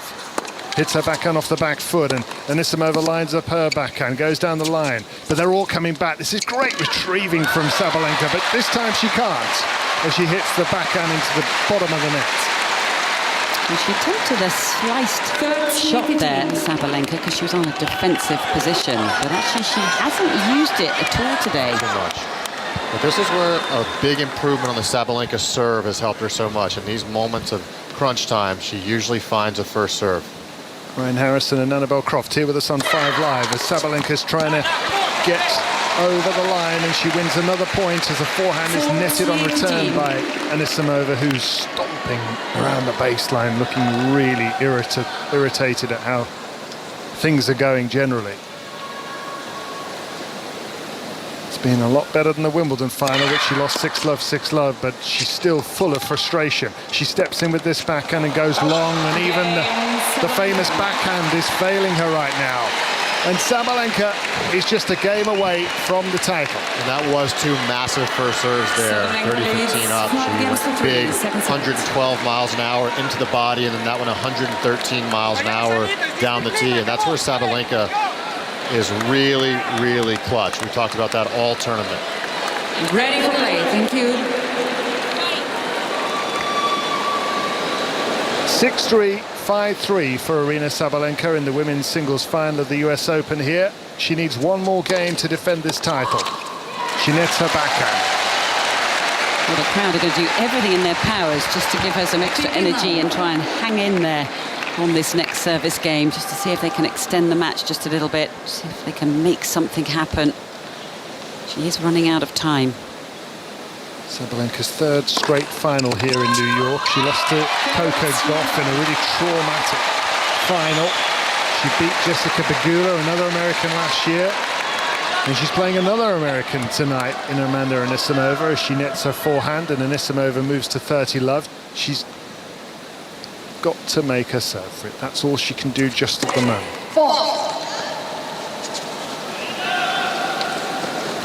First serve goes wide of the sidelines. 24,000 pairs of eyes focused on this rectangle of blue as these two players swing huge blows at one another, and Sabalenka goes long, and this is 40-love. And finally a big come on from Anisimova. We've been waiting for that for about an hour. It has taken a while, hasn't it, to hear some positive words and sounds from Anisimova, but maybe it isn't too late. Second serve, 40-love up. This to make Sabalenka have to serve for it. She hits her backhand down the centre deep, and now Anisimova hits a forehand cross court that Sabalenka meets with a forehand down the line. Brilliant shot, scoops back up into the air by Anisimova, but it'll sit up for Sabalenka attack. Anisimova reaches it though, and that one's not going to clear the net.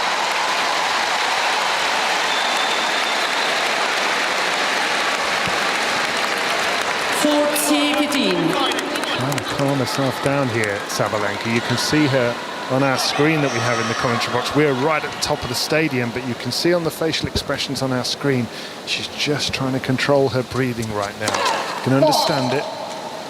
This is a she huge looks worried, deal. doesn't she? Yeah, well, she's come so close so many times this year, has Sabalenka. She's been the world number 1 all year. She reached the Australian Open final in January. She was beaten by Madison Keys. Fairy tale win for Keys that. Backhand netted by Anisimova. She still isn't out of this game. It's 40-30.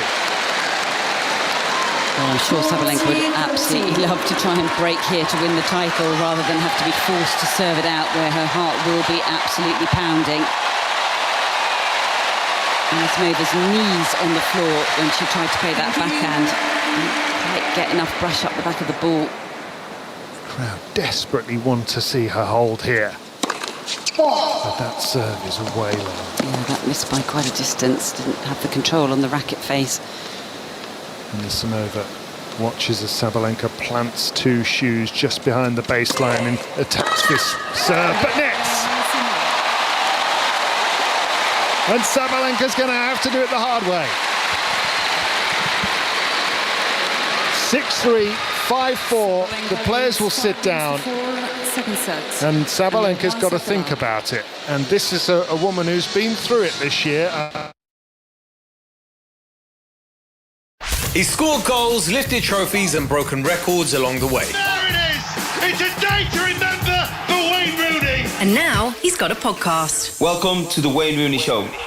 Wayne Rooney, Kate Hurd and me, Kelly Summers, break down the biggest stories in the Premier League and beyond. Plus, we'll hear the funniest, wildest and most outrageous stories from Wayne's career. Me and Colleen were in Las Vegas for our honeymoon. The McDonald's was closed, so you could only go through the drive-thru. Did you walk through it? I was pushing her in a shopping trolley. The Wayne Rooney Show. Listen on BBC Sounds. The Women's Football Weekly has found a new home in its very own feed. We've called it, unsurprisingly, BBC Women's Football Weekly. We'll continue to bring you the latest news, insights and analysis from across the women's game. They're throwing some big money around. I want to see how they line up, how everyone fits in.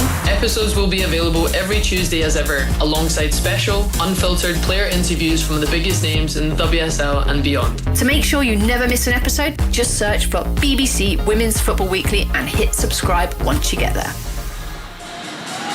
Well, welcome back to New York. Apologies for our line just briefly dropping there. We've had some pretty significant electric storms in the last couple of hours, so perhaps that's got in the way, but we are still here. We are still watching the women's singles final, and we are about to witness Aryna Sabalenka's attempt to serve out to win this title. 6-3. 5-4 here on 5 Live. She serves at the body of Amanda Anisimova, who comes up with a great return and now steps in and puts the forehand away. Oh, what a perfect first point this is on this service game where Sabalenka's trying to close down on the title and Anisimova is coming right back at her and getting the crowd once again involved. I mean, she couldn't have hit a better return of serve there, inside out or inside in backhand into that forehand corner, followed up by a winner. That backhand of Anisimova doing the damage once more. What a return from on the forehand this time, and Sabalenka nets. It's love 30. Well, she's suddenly middling it, isn't she, Ryan? Exactly what she needed just in the nick of time. I love the energy that she's bringing now, putting some pressure on Sabalenka. Serving out a tournament is hard. Serving out a Grand Slam title, I can't even imagine. What's going through Aryna Sabalenka's mind right now? She's ahead 6-3, 5-4, serving for a Grand Slam title that she so desperately wants, having missed out this year so far. She serves onto the forehand and wide goes the return, and you hear the voice of Aryna Sabalenka. Yeah, screaming, let's go, but I have to say I held my breath on that second serve because she's always got a little bit of a slight glitch in it. There's a hitch at the back of the swing, and we know how many problems she's had. I was kind of almost expecting a double fault, but it was an incredibly brave, potent second serve that, right into the corner on the line. 15-30. She serves long. Really went after that one, but missed. Anisimova eyeballs this second serve, and she'll be looking to attack. She hits that backhand of hers down the centre. But what a forehand response cross-court by Sabalenka. Dismissive winner, 30-all. Well, we've talked all tournament about how well she's played under pressure. And this, again, as Annabelle said, behind the second serve, a pretty good return, and Sabalenka redirects it into the open court. And you see the roar. That is about as loud a roar as you can get with this crowd at 24,000. 2 more points needed for Sabalenka to win this title. She hits a huge serve out wide. She hits a forehand down the line. A lob lifted by Anisimova. Oh no! Sabalenka nets the easiest overhead she'll have ever hit in her life. But she didn't want to hit it, and she knows she's got a bit of a half smile on her face because Anisimova did so well to get hold of that ball and just put it up into the air. It wasn't a high lob, but I don't think she went too early with the jump with her feet. And then she mistimed it. Yeah, the overhead was right there to be hit, and she jumped way early. Well, at least she's smiling about it. Oh, my goodness. Break back point for Amanda Anisimova. This is drama. This crowd is ready to erupt. Yeah, I think the roof might not be on in a moment. Second serve for Sabalenka. Break back point down. Here's Anisimova smacking her backhand cross-court. Then that shot down the line. She's got Sabalenka on the run. The ball's drifting onto the baseline. Another attacking backhand by Anisimova. Still it comes back from Sabalenka. Forehand on the line from Anisimova. That's not coming back. Oh my goodness. We have a totally different match on our hands now. And we have 24,000 people on their feet. People punch in the air.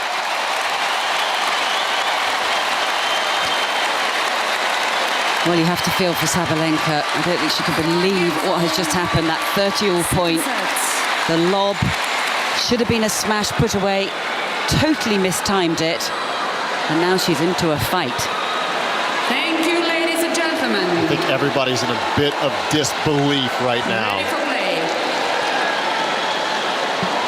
Well, they came for some entertainment. They've now got it. Well, if Aryna Sabalenka doesn't win this title, she's going to be having nightmares about that missed smash. And here comes Anisimova. Huge serve down the middle, doesn't come back. 5 games all. Sabalenka led it a set and 5-3. The woman who lost the Australian Open final. The woman who lost out at the last minute in the French Open final. She was beaten by Anisimova in the Wimbledon semi-finals. She's here in the US Open finals, and she's getting... pummeled. Pummeled is the right word. Because of that forehand by Anisimova, suddenly she's unleashed. In about 45 seconds, this momentum has shifted completely. 5-all, 30-love. Anisimova serves, forehand is netted behind it, and Sabalenka, it's like it's her against 24,000 people right now. And we've seen that cause her problems before. Yep. Here, 2 years ago, against Coco Gauff. At the French Open, it all got under her skin. Thank you. But at the same time, what a warrior she is. She doesn't mind a fight. And she won't back down. And what a match we now have here in the US Open Women's Singles Final. Tomorrow we have Jannik Sinner against Carlos Alcaraz, the 3rd Grand Slam final they've played this year here on 5 Live. That'll kick off at 7 p.m. with build-up from 6. Here's a backhand crunch cross-court by Anisimova. A netted backhand by Sabalenka. Anisimova's a point from a lead here in this set now. Well, she's doing such a great job of just piling on the pressure and middling the ball. She's getting those linear strokes into the corners, and she's suddenly setting about panic down the other end with Sabalenka, who's now starting to doubt herself. Sabalenka giving herself a little more room behind the baseline now to receive this serve, because the weight of shot is so enormous from Amanda Anisimova right now. A point for a 6-5 lead, but she double faults, swinging one out wide and missing the sideline. 14-13.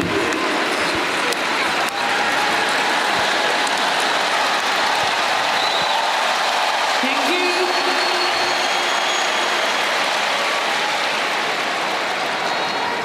Well, the crowd is certainly doing their bit. Can Anisimova get over the line to 6-5 here? Yes! Backhand long from Sabalenka. And Anisimova has a little bit more energy in her step right now.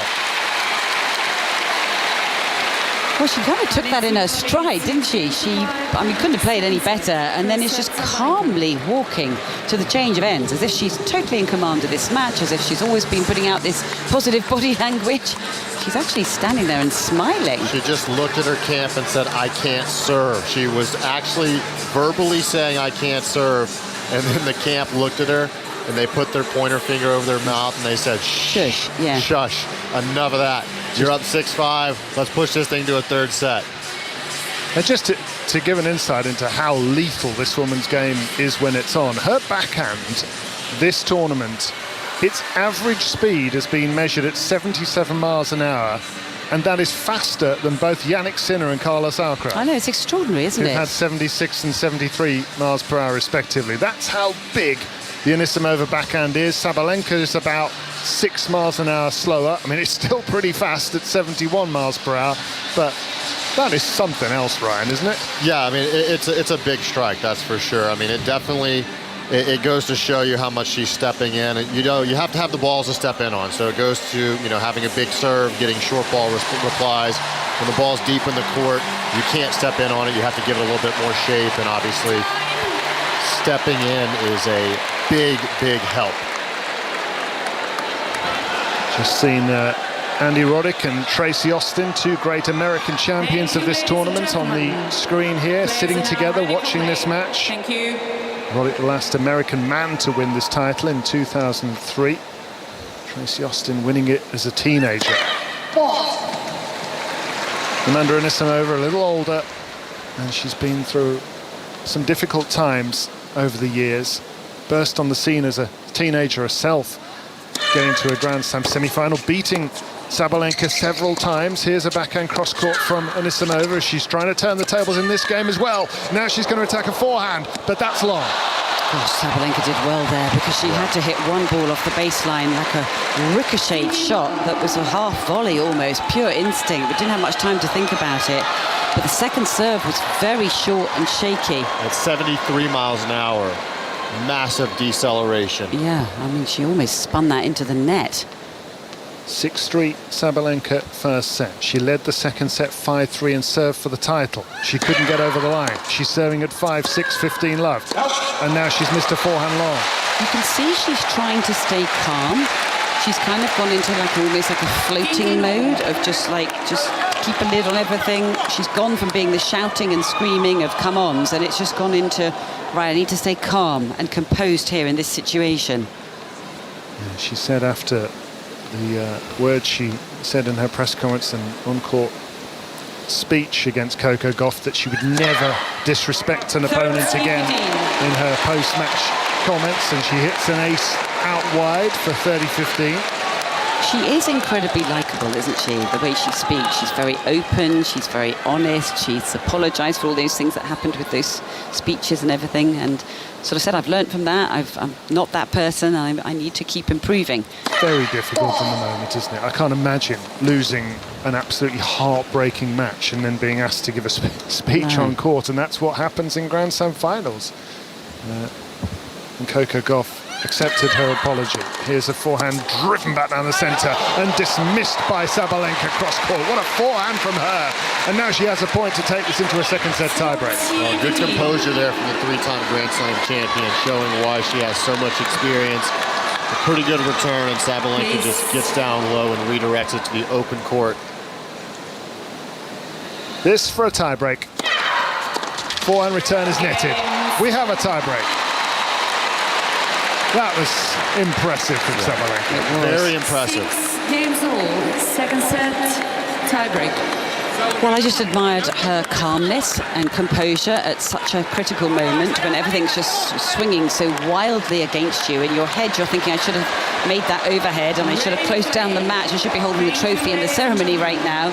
But she's having to completely wipe all of that out of her head and recompose. And now we have the additional factor of the incredible tie-break record of Aryna Sabalenka as Amanda Anisimova hits the first point with an ace down the centre to move to 1-love. But Sabalenka has only lost one tie-break all year, and she's won her last 18. That is one heck of a statement, isn't it, really? Isn't it just? To walk in with that record, 18 tie-breaks won in a row from Aryna Sabalenka. Can Anisimova stop that? I wonder if she's aware of it, do you think, David? It's an interesting one, isn't it? We talk about it a lot, but do the players listen? They're probably best not to. Here's a backhand hit down the line, missed by Anisimova. That was a mini chance there, but she missed it. 1 point all. Yeah, that was a good look there. Please, for the respect of both the players, do not make any noise in between the first and second serve. Thank you. Well, there's one gentleman who's just run up the staircase from the bottom of the court area and out the doors. I don't know why he would leave at this particular scoreline. Yeah, not a good time. The idea that they could stay quiet during this is perhaps a little bit fanciful, but anyway, you've got to say it if you're the umpire. This is the first tie-break in their 9 meetings. This is their 10th meeting. The first time they've ever played a tie-break against one another, these two. Here's a forehand that's hit deep and long by Anisimova. And Sabalenka moves 2-1 ahead. I asked her about that tie-break record earlier on in this tournament. She said, I think the reason is I just stop thinking. I just go for it. It's a deadline. I've just got to go for it. It's very much her character. Anisimova looks like she's slightly shifted over a little bit on this ad side. 1-2 on the Anisimova serve in this tiebreak. A tiebreak she must win to extend this match. First to 7 points, of course, but you must be leading by a clear margin of 2. Second serve is onto the backhand, crunched back at her by Sabalenka, who hits her forehand cross-court. Anisimova responds with her own forehand cross-court, then down the line, but that's wayward. And Sabalenka strikes first in the tiebreak for 3-1. I feel like that's where Sabalenka has a little bit more solidity, if that's the right word, to her base game, that she doesn't break down nearly as much as she used to on a point like that. You know, she makes sure she gives a little bit more shape on her ground strokes, even though the power is still there. Anisimova really struggling with the serve right now. She's been talking about it all match, but it's all on the line now. I mean, that one nearly hit the baseline. Yeah, she's sighing as well afterwards. She took a huge deep breath after that first serve miss. Sabalenka's eyes widen, and she doesn't even need to play a return. It's a double fault. It's too many breaks. It's 4-1 for Sabalenka. She needs 3 more points. Sort of talking herself out of the serve, and the coach, who just got a shot of him, and he's shaking his head, isn't he? Yeah, he's pretty much trying to just keep her in the moment. As we said, you know, recognizing the body language, it was evident that a double fault could be coming.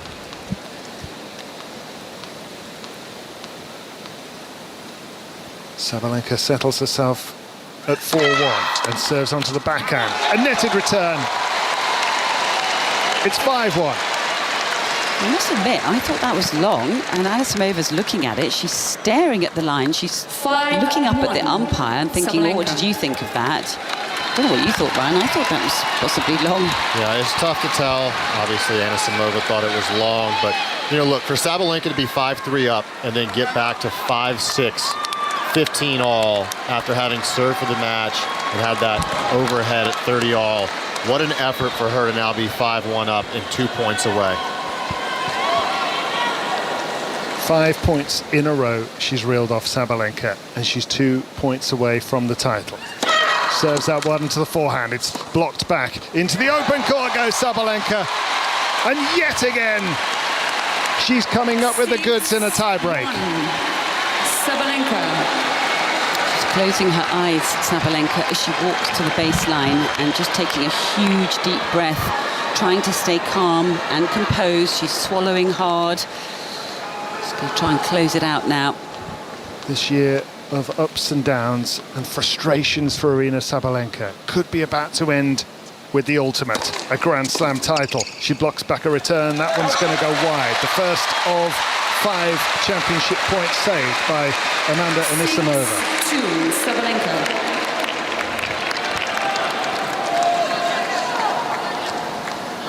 6-2 for Aryna Sabalenka in the tiebreak. Championship point. First serve goes long. Sabalenka's eyes widen as she steps in towards a second serve here, trying to finish this and finally win a Grand Slam title in 2025. She hits her forehand return long. 2 championship points have come and gone. 3 to go. Well, that was wild. Couldn't really get the racket head through there. She was sort of very tight, I think. That looked like a forced aggression. I forced myself to swing out, but now she's got one on serve. And not only just one, she has 2 behind the serve. Will she love a first serve here? Absolutely. Can Sabalenka get over the line this time? She serves off the top of the net and it lands in, so she'll get a first serve once again.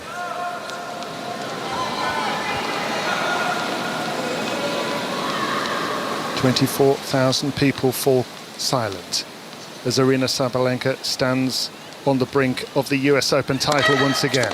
She makes the serve. The return is wide, and Sabalenka is on her knees in tears. And all the worry and tension of 2025 is flooding out of her right now. 2 Grand Slam finals that ended in agony.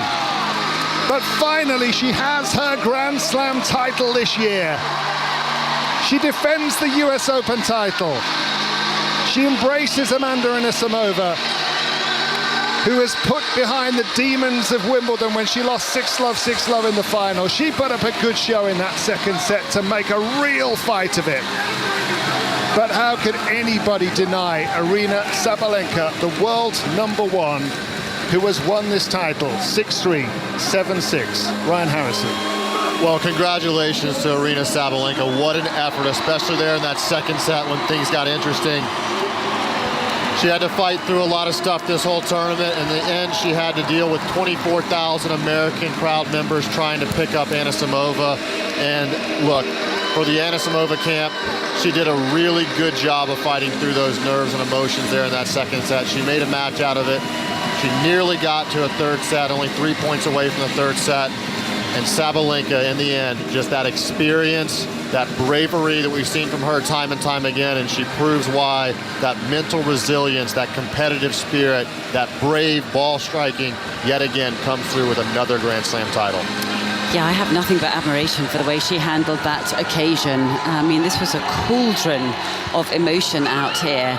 And the way that, you know, as Ryan's just described, how she sort of battling her own demons, but trying to stay calm when she had the match on her racket, that missed smash, it could have been a terrible moment where it would have just swung wildly in the other direction, and she managed to halt it and somehow just keep going for her shots, really backing herself with bravery, and she's managed to get the job done, and it means so much. I mean, I don't think I've ever seen her this emotional, actually.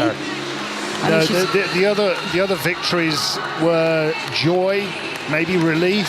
This is real emotion, isn't it? Because she's been through it this year, and I think she has wondered if she would get over the line, and twice was unable to do so. Another time lost to Amanda Anisimova in the semi-finals of Wimbledon, and at 6-3, 5-3, it looked like it all might be happening again. But as a woman in front of us holds up a sign that says, "It's Tiger time," and that is the nickname that Aryna Sabalenka has as she jumps up and down in the arms of her team. It's some achievement, Russell Fuller, that she has managed to put behind her all the agony of 2025 and end it like this. And Jason Stacey, who's the predominantly strength and conditioning arm of her coaching team, has the tiger tattoo on his bald head, as he did here 12 months ago. She has her own tiger tattoo.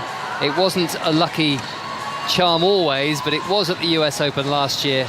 It has been again this year, and this is just sheer joy, mixed in with relief, I'm sure, as you said, David, there, as she clinched the title, that there's been a lot of anguish on the Grand Slam stage this year, and now it's Aryna Sabalenka's turn to celebrate a second US Open title, a fourth Grand Slam title, first woman to defend the US Open title since Serena Williams in 2014, and actually a 100th Grand Slam win as she makes her way back onto the court, having been celebrating with those in the coaching box, and the presentation will soon be upon us.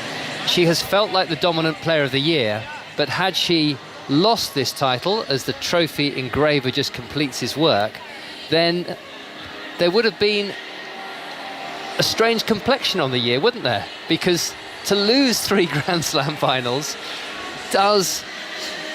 would have taken a huge shine off things. Yeah, I right at the start of the tournament, in the pre-tournament press conference, you know, I asked her, would it be really tough to take if she did end a year like this, where she's been the world #1, if she were to end it without a Grand Slam title? And she sort of said, you know, I'm giving everything I've got. And I got the sense that she'd really had to work her way into this position of being okay with maybe it not happening, despite desperately trying for it to happen. And perhaps that's why she's been able to get over the line.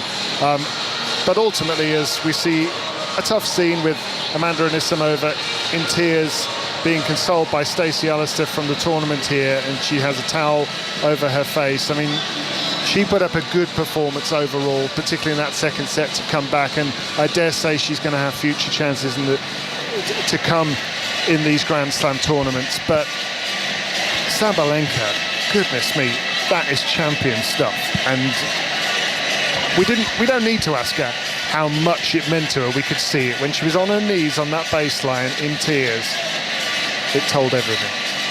And I think from Amanda Anisimova's perspective, Annabelle, the Wimbledon final was a blur, but today she got a chance to experience what it's really like to go toe-to-toe for much of the match with an opponent and stay out there on court for the best part of an hour and a half. So she'll have learnt more, I think, from this final than she will have done at Wimbledon.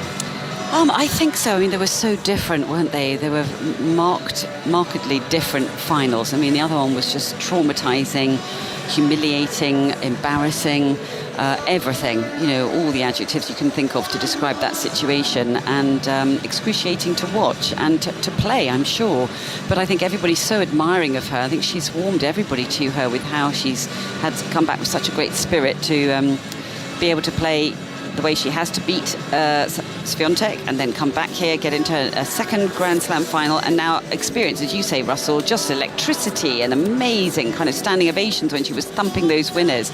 But actually it's sad to see her just absolutely sobbing at the change of ends here. She's crushed, and I feel like, you know, it wasn't as bad as maybe she feels that it was, but I think she was a little bit negative for quite a lot of the match, and it kind of ebbed and flowed, didn't it? And I think the major problem was her attitude towards the serve and the roof.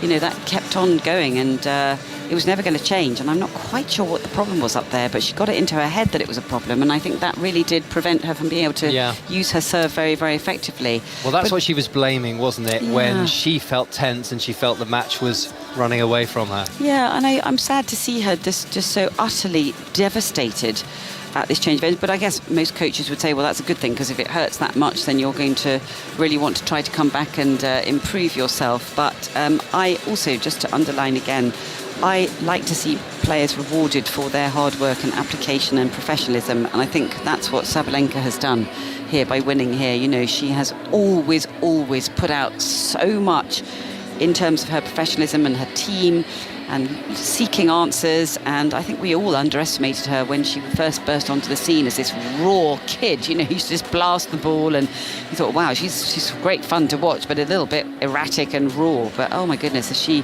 worked on herself and her game to be able to become a multiple Grand Slam champion, I really think she deserves it. Presentation coming very shortly, and then Stephen Nolan will be here on 5 Live. Amanda Anisimova only turned 24 last Sunday, so she has many, many years ahead of her. It's not unusual for a player to lose back-to-back Grand Slam singles finals in the women's game. It's happened 3 times in the last 4 years. We think of Ons Jabeur at the US Open and Wimbledon before that. Then there was Jasmine Paolini of Italy, wasn't there, at the French Open and Wimbledon last year, and now back-to-back defeats in Grand Slams for Anisimova at Wimbledon and the US Open. The first 2 have not yet won a Grand Slam, so there are no guarantees, and that is probably why the moment is all the more painful for Anisimova, as both players now sit in their chair and they wait for the start of this presentation ceremony. The stage has been erected on the Arthur Ashe court.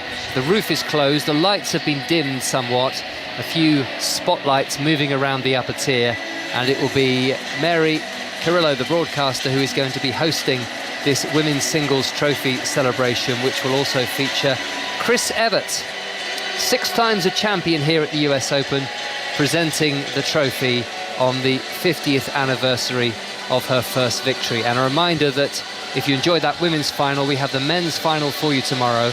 Carlos Alcaraz against Jannik Sinner. Our build-up starts at 6 p.m. with the final starting at 7. And I wonder if there's an omen there for Jannik Sinner. The women's title has been very hard to defend. Sabalenka becomes the first woman since Serena Williams in 2014 to defend a title. Jannik Sinner tomorrow will hope to become the first man since Roger Federer way back in 2008 to defend the US Open title. Both players wrapped in their own thoughts now as the music dims and we prepare for the presentation to begin. Sabalenka all smiles as she looks around the arena, but looks to be this is a long wait. Accepting what she's done now. Yeah, she just looks very as if she's contemplating what's just taken place and trying to absorb it all. But Anisimova, I think, is going to, I think, struggle a little bit in this presentation, to be honest with you. I feel like she's really in quite a state and absolutely devastated. Take us back to Wimbledon. You had to do what turned out to be more of a speech, didn't it, rather than an interview on centre court after she'd lost the final. She broke down in tears, as she came across to speak. And, I thought actually you need to just give her a moment, and either it's not going to happen at all, or you just give her a moment to see if she can compose herself, which she did. And then she was able to just speak and say quite a few things, which I'm sure will happen again now. US Open Women's Singles Championship Trophy Celebration. To deliver the championship trophies, please welcome future American tennis champions, 12-year-old Jacques Kahn Gunlap from JMTA Randall's Island, New York, and 11-year-old Emma Ziyu Ling from Sport Time, Port Washington.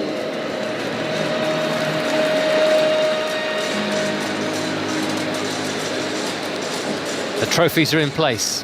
And now, joined by USTA Chairman of the Board, President and Interim Co-CEO Brian Bahaley, please welcome 6-time US Open Women's Singles Champion, Chris Evert.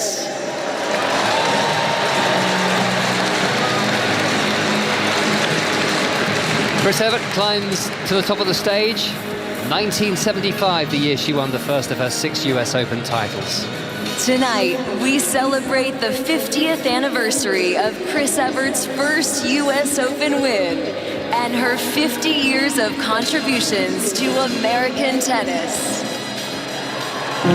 Before the records and before the rivalries, before the world knew her name, tennis's Cinderella, Chris Evert. She was a little girl with a two-handed backhand and single-minded ambition. That's it. In 1975, Chris Evert won her first U.S. Open title.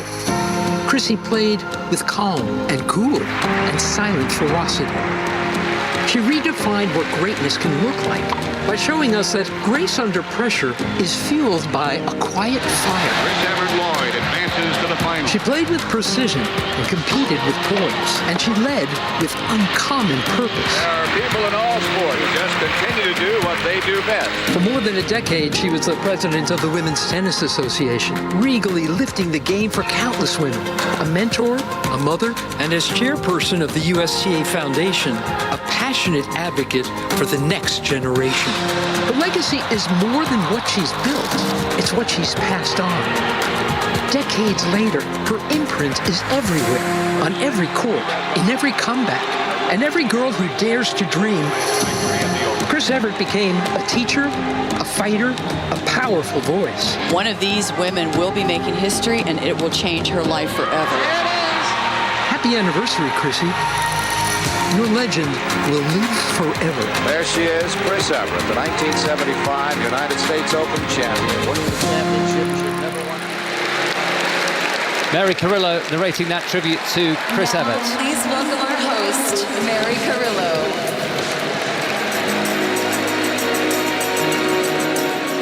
Hi, everyone. What a special night of tennis. Thanks to the players and to the fans, and a special congratulations to Chrissy Evert, my queen. Also joining us on stage on behalf of presenting sponsor JP Morgan, please welcome CFO of the Commercial and Investment Bank, Becky DeBest.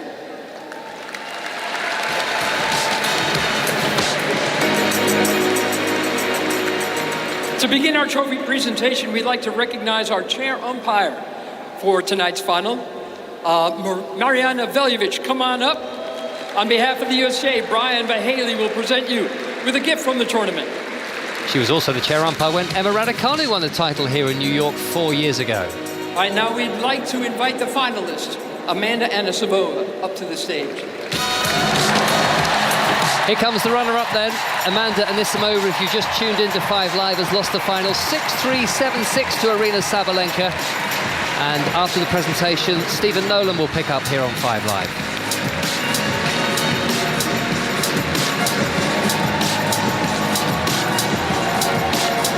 It got pretty good there in the end, didn't it? Amanda, you really made that a match. You've been in 2 major finals. You played a lot of tennis. Would you say overall you've had a pretty good summer? Yeah, it's been a great summer. I mean, losing in 2 finals in a row is great, but then it's also super hard. And yeah, I think I didn't fight hard enough for my dreams today. But yeah, I just want to say congrats to Aryna. I mean, you are so incredible. I mean, I know I have to face you all the time, but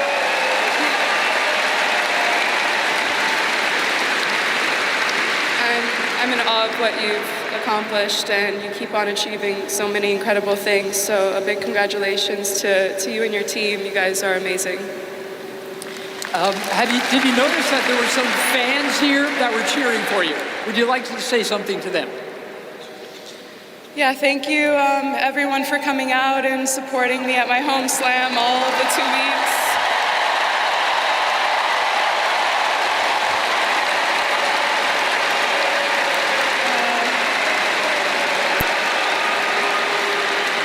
It's been an incredible fortnight, and yeah, I mean, I absolutely love playing here, and it's always been a dream of mine to play in the final of the US Open. So a big thank you to everyone at the US Open who's made this happen. Big thank you to USTA, to Stacy, who I know it's your last year, so I really tried to go as far as I could. Yeah, so I could share this moment with you. It's been really special, and I've really enjoyed it so far. Well done, Amanda. Now, Brian Mahaley will present the finalist trophy to you. Stay right there. Just a few more words. I can't hear you, by the way. I'm deaf in one ear for the last 2 weeks, so I'm trying to. I want to say a big thank you to my team. You guys are amazing, and you've helped me get to this point. And yeah, it's been a crazy, crazy journey, and a big thank you to my family and everyone who's a part of my life, who's also like family to me. All of my sponsors, I mean, IMG, my agency, who's also my family and has been with me through this crazy journey too. So yeah, big thank you to everyone, and I love all of you guys.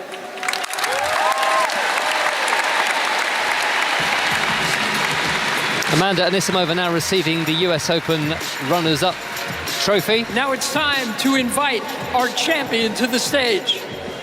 Aryna Sabalenka, get up here.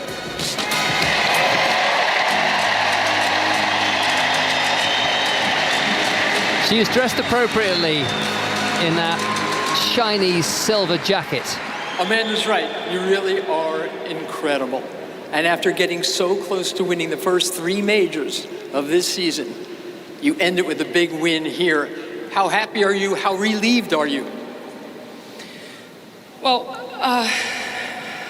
it is crazy, you know, all those tough lessons worth this one, and I'm speechless right now. But first of all, I want to say congrats, Amanda, on reaching back-to-back finals on the slams. I know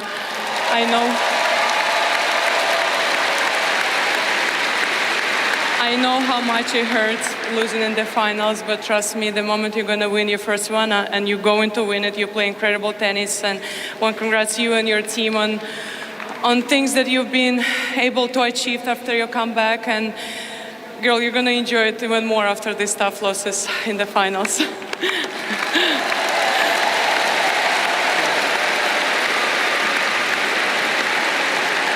You defended your title, Aryna. There are an awful lot of fans here cheering for Amanda, but you love playing here too, don't you? Uh-huh. You love playing here too. I love it. I love it here. I love the support. And, you know, like, I feel like throughout the years, we guys built a kind of like relationship, and you guys give me so much support. And, and you know, my first year here, when I saw that I have to play back-to-back against Americans, I was just like, no way, guys, please. I don't want to play. But then coming back next year and I have to play again back-to-back against Americans, semis and finals, and I felt a bit more support. And this year I felt even more support. So I'm super excited to come back next year, and I hope you all gonna cheer for me. Thank you guys for bringing the best atmosphere. It was remarkable. I love it. On behalf of presenting sponsor JP Morgan, Brecky DeBest will present the women's singles champion with her check. Oh, wait. I need to say thank you to my team. Go crazy. I'm not done. What do you mean? I'm sorry. I thought it will be rude because I'm giving hard times to my team and leave them without appreciation speech. It would be mean. But first of all, I want to start with Stacy. I'm really sad to hear that you're retiring after this year. You took such a great care of us, and I'm really sad that you're leaving, so maybe you can consider, maybe you want to stay. But thank you so much for everything you've done for me, for all of the players. You're the best. I really appreciate for everything. And last but not least, I want to say thank you to my team, to my family, to everyone who came here, who flew from Miami, from LA to be there in my box, to support me, to cheer me on. And you guys not allowed to skip. Hopefully I'm gonna reach many more finals, but you guys not allowed to skip any of those. So I don't care where you're gonna be, but you're gonna be flying to my finals. Thank you. Thank you, Dave. And of course, thank you to my team. It's been tough this year, and in those finals I was really terrible towards you, but come on, it's worth it, right? So guys, thank you so much. I love you. You're my family, and thank you to my boyfriend who is always there for me, cheering me on, and without your support I wouldn't be able to make it. And the last thing, because I know that people back home watch, I'm sorry, I'm really long today, I'm really sorry. I know it can be annoying, but last but not least also, I know that kids back home watching me. This morning I received a video from the tennis school where I started, from the kids. They were cheering me on, they were really wishing me all the best wishes. I was a little bit crying this morning, and that was the moment when I realized I cannot let them down. I have to give them some positive vibes. So, Smiana, thank you so much for your support.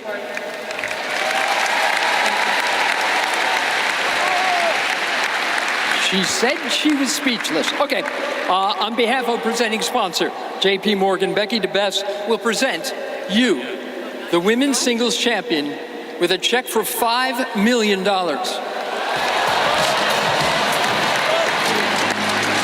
Yes, a huge increase from last year.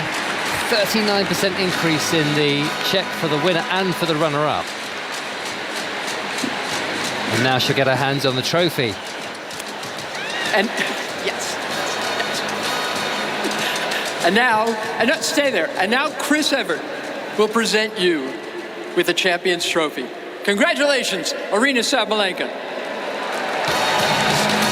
Chris Evert tucks the winner's check under her arm, just temporarily, I'm sure, so that Aryna Sabalenka can get both hands on the silver cup, the silver trophy.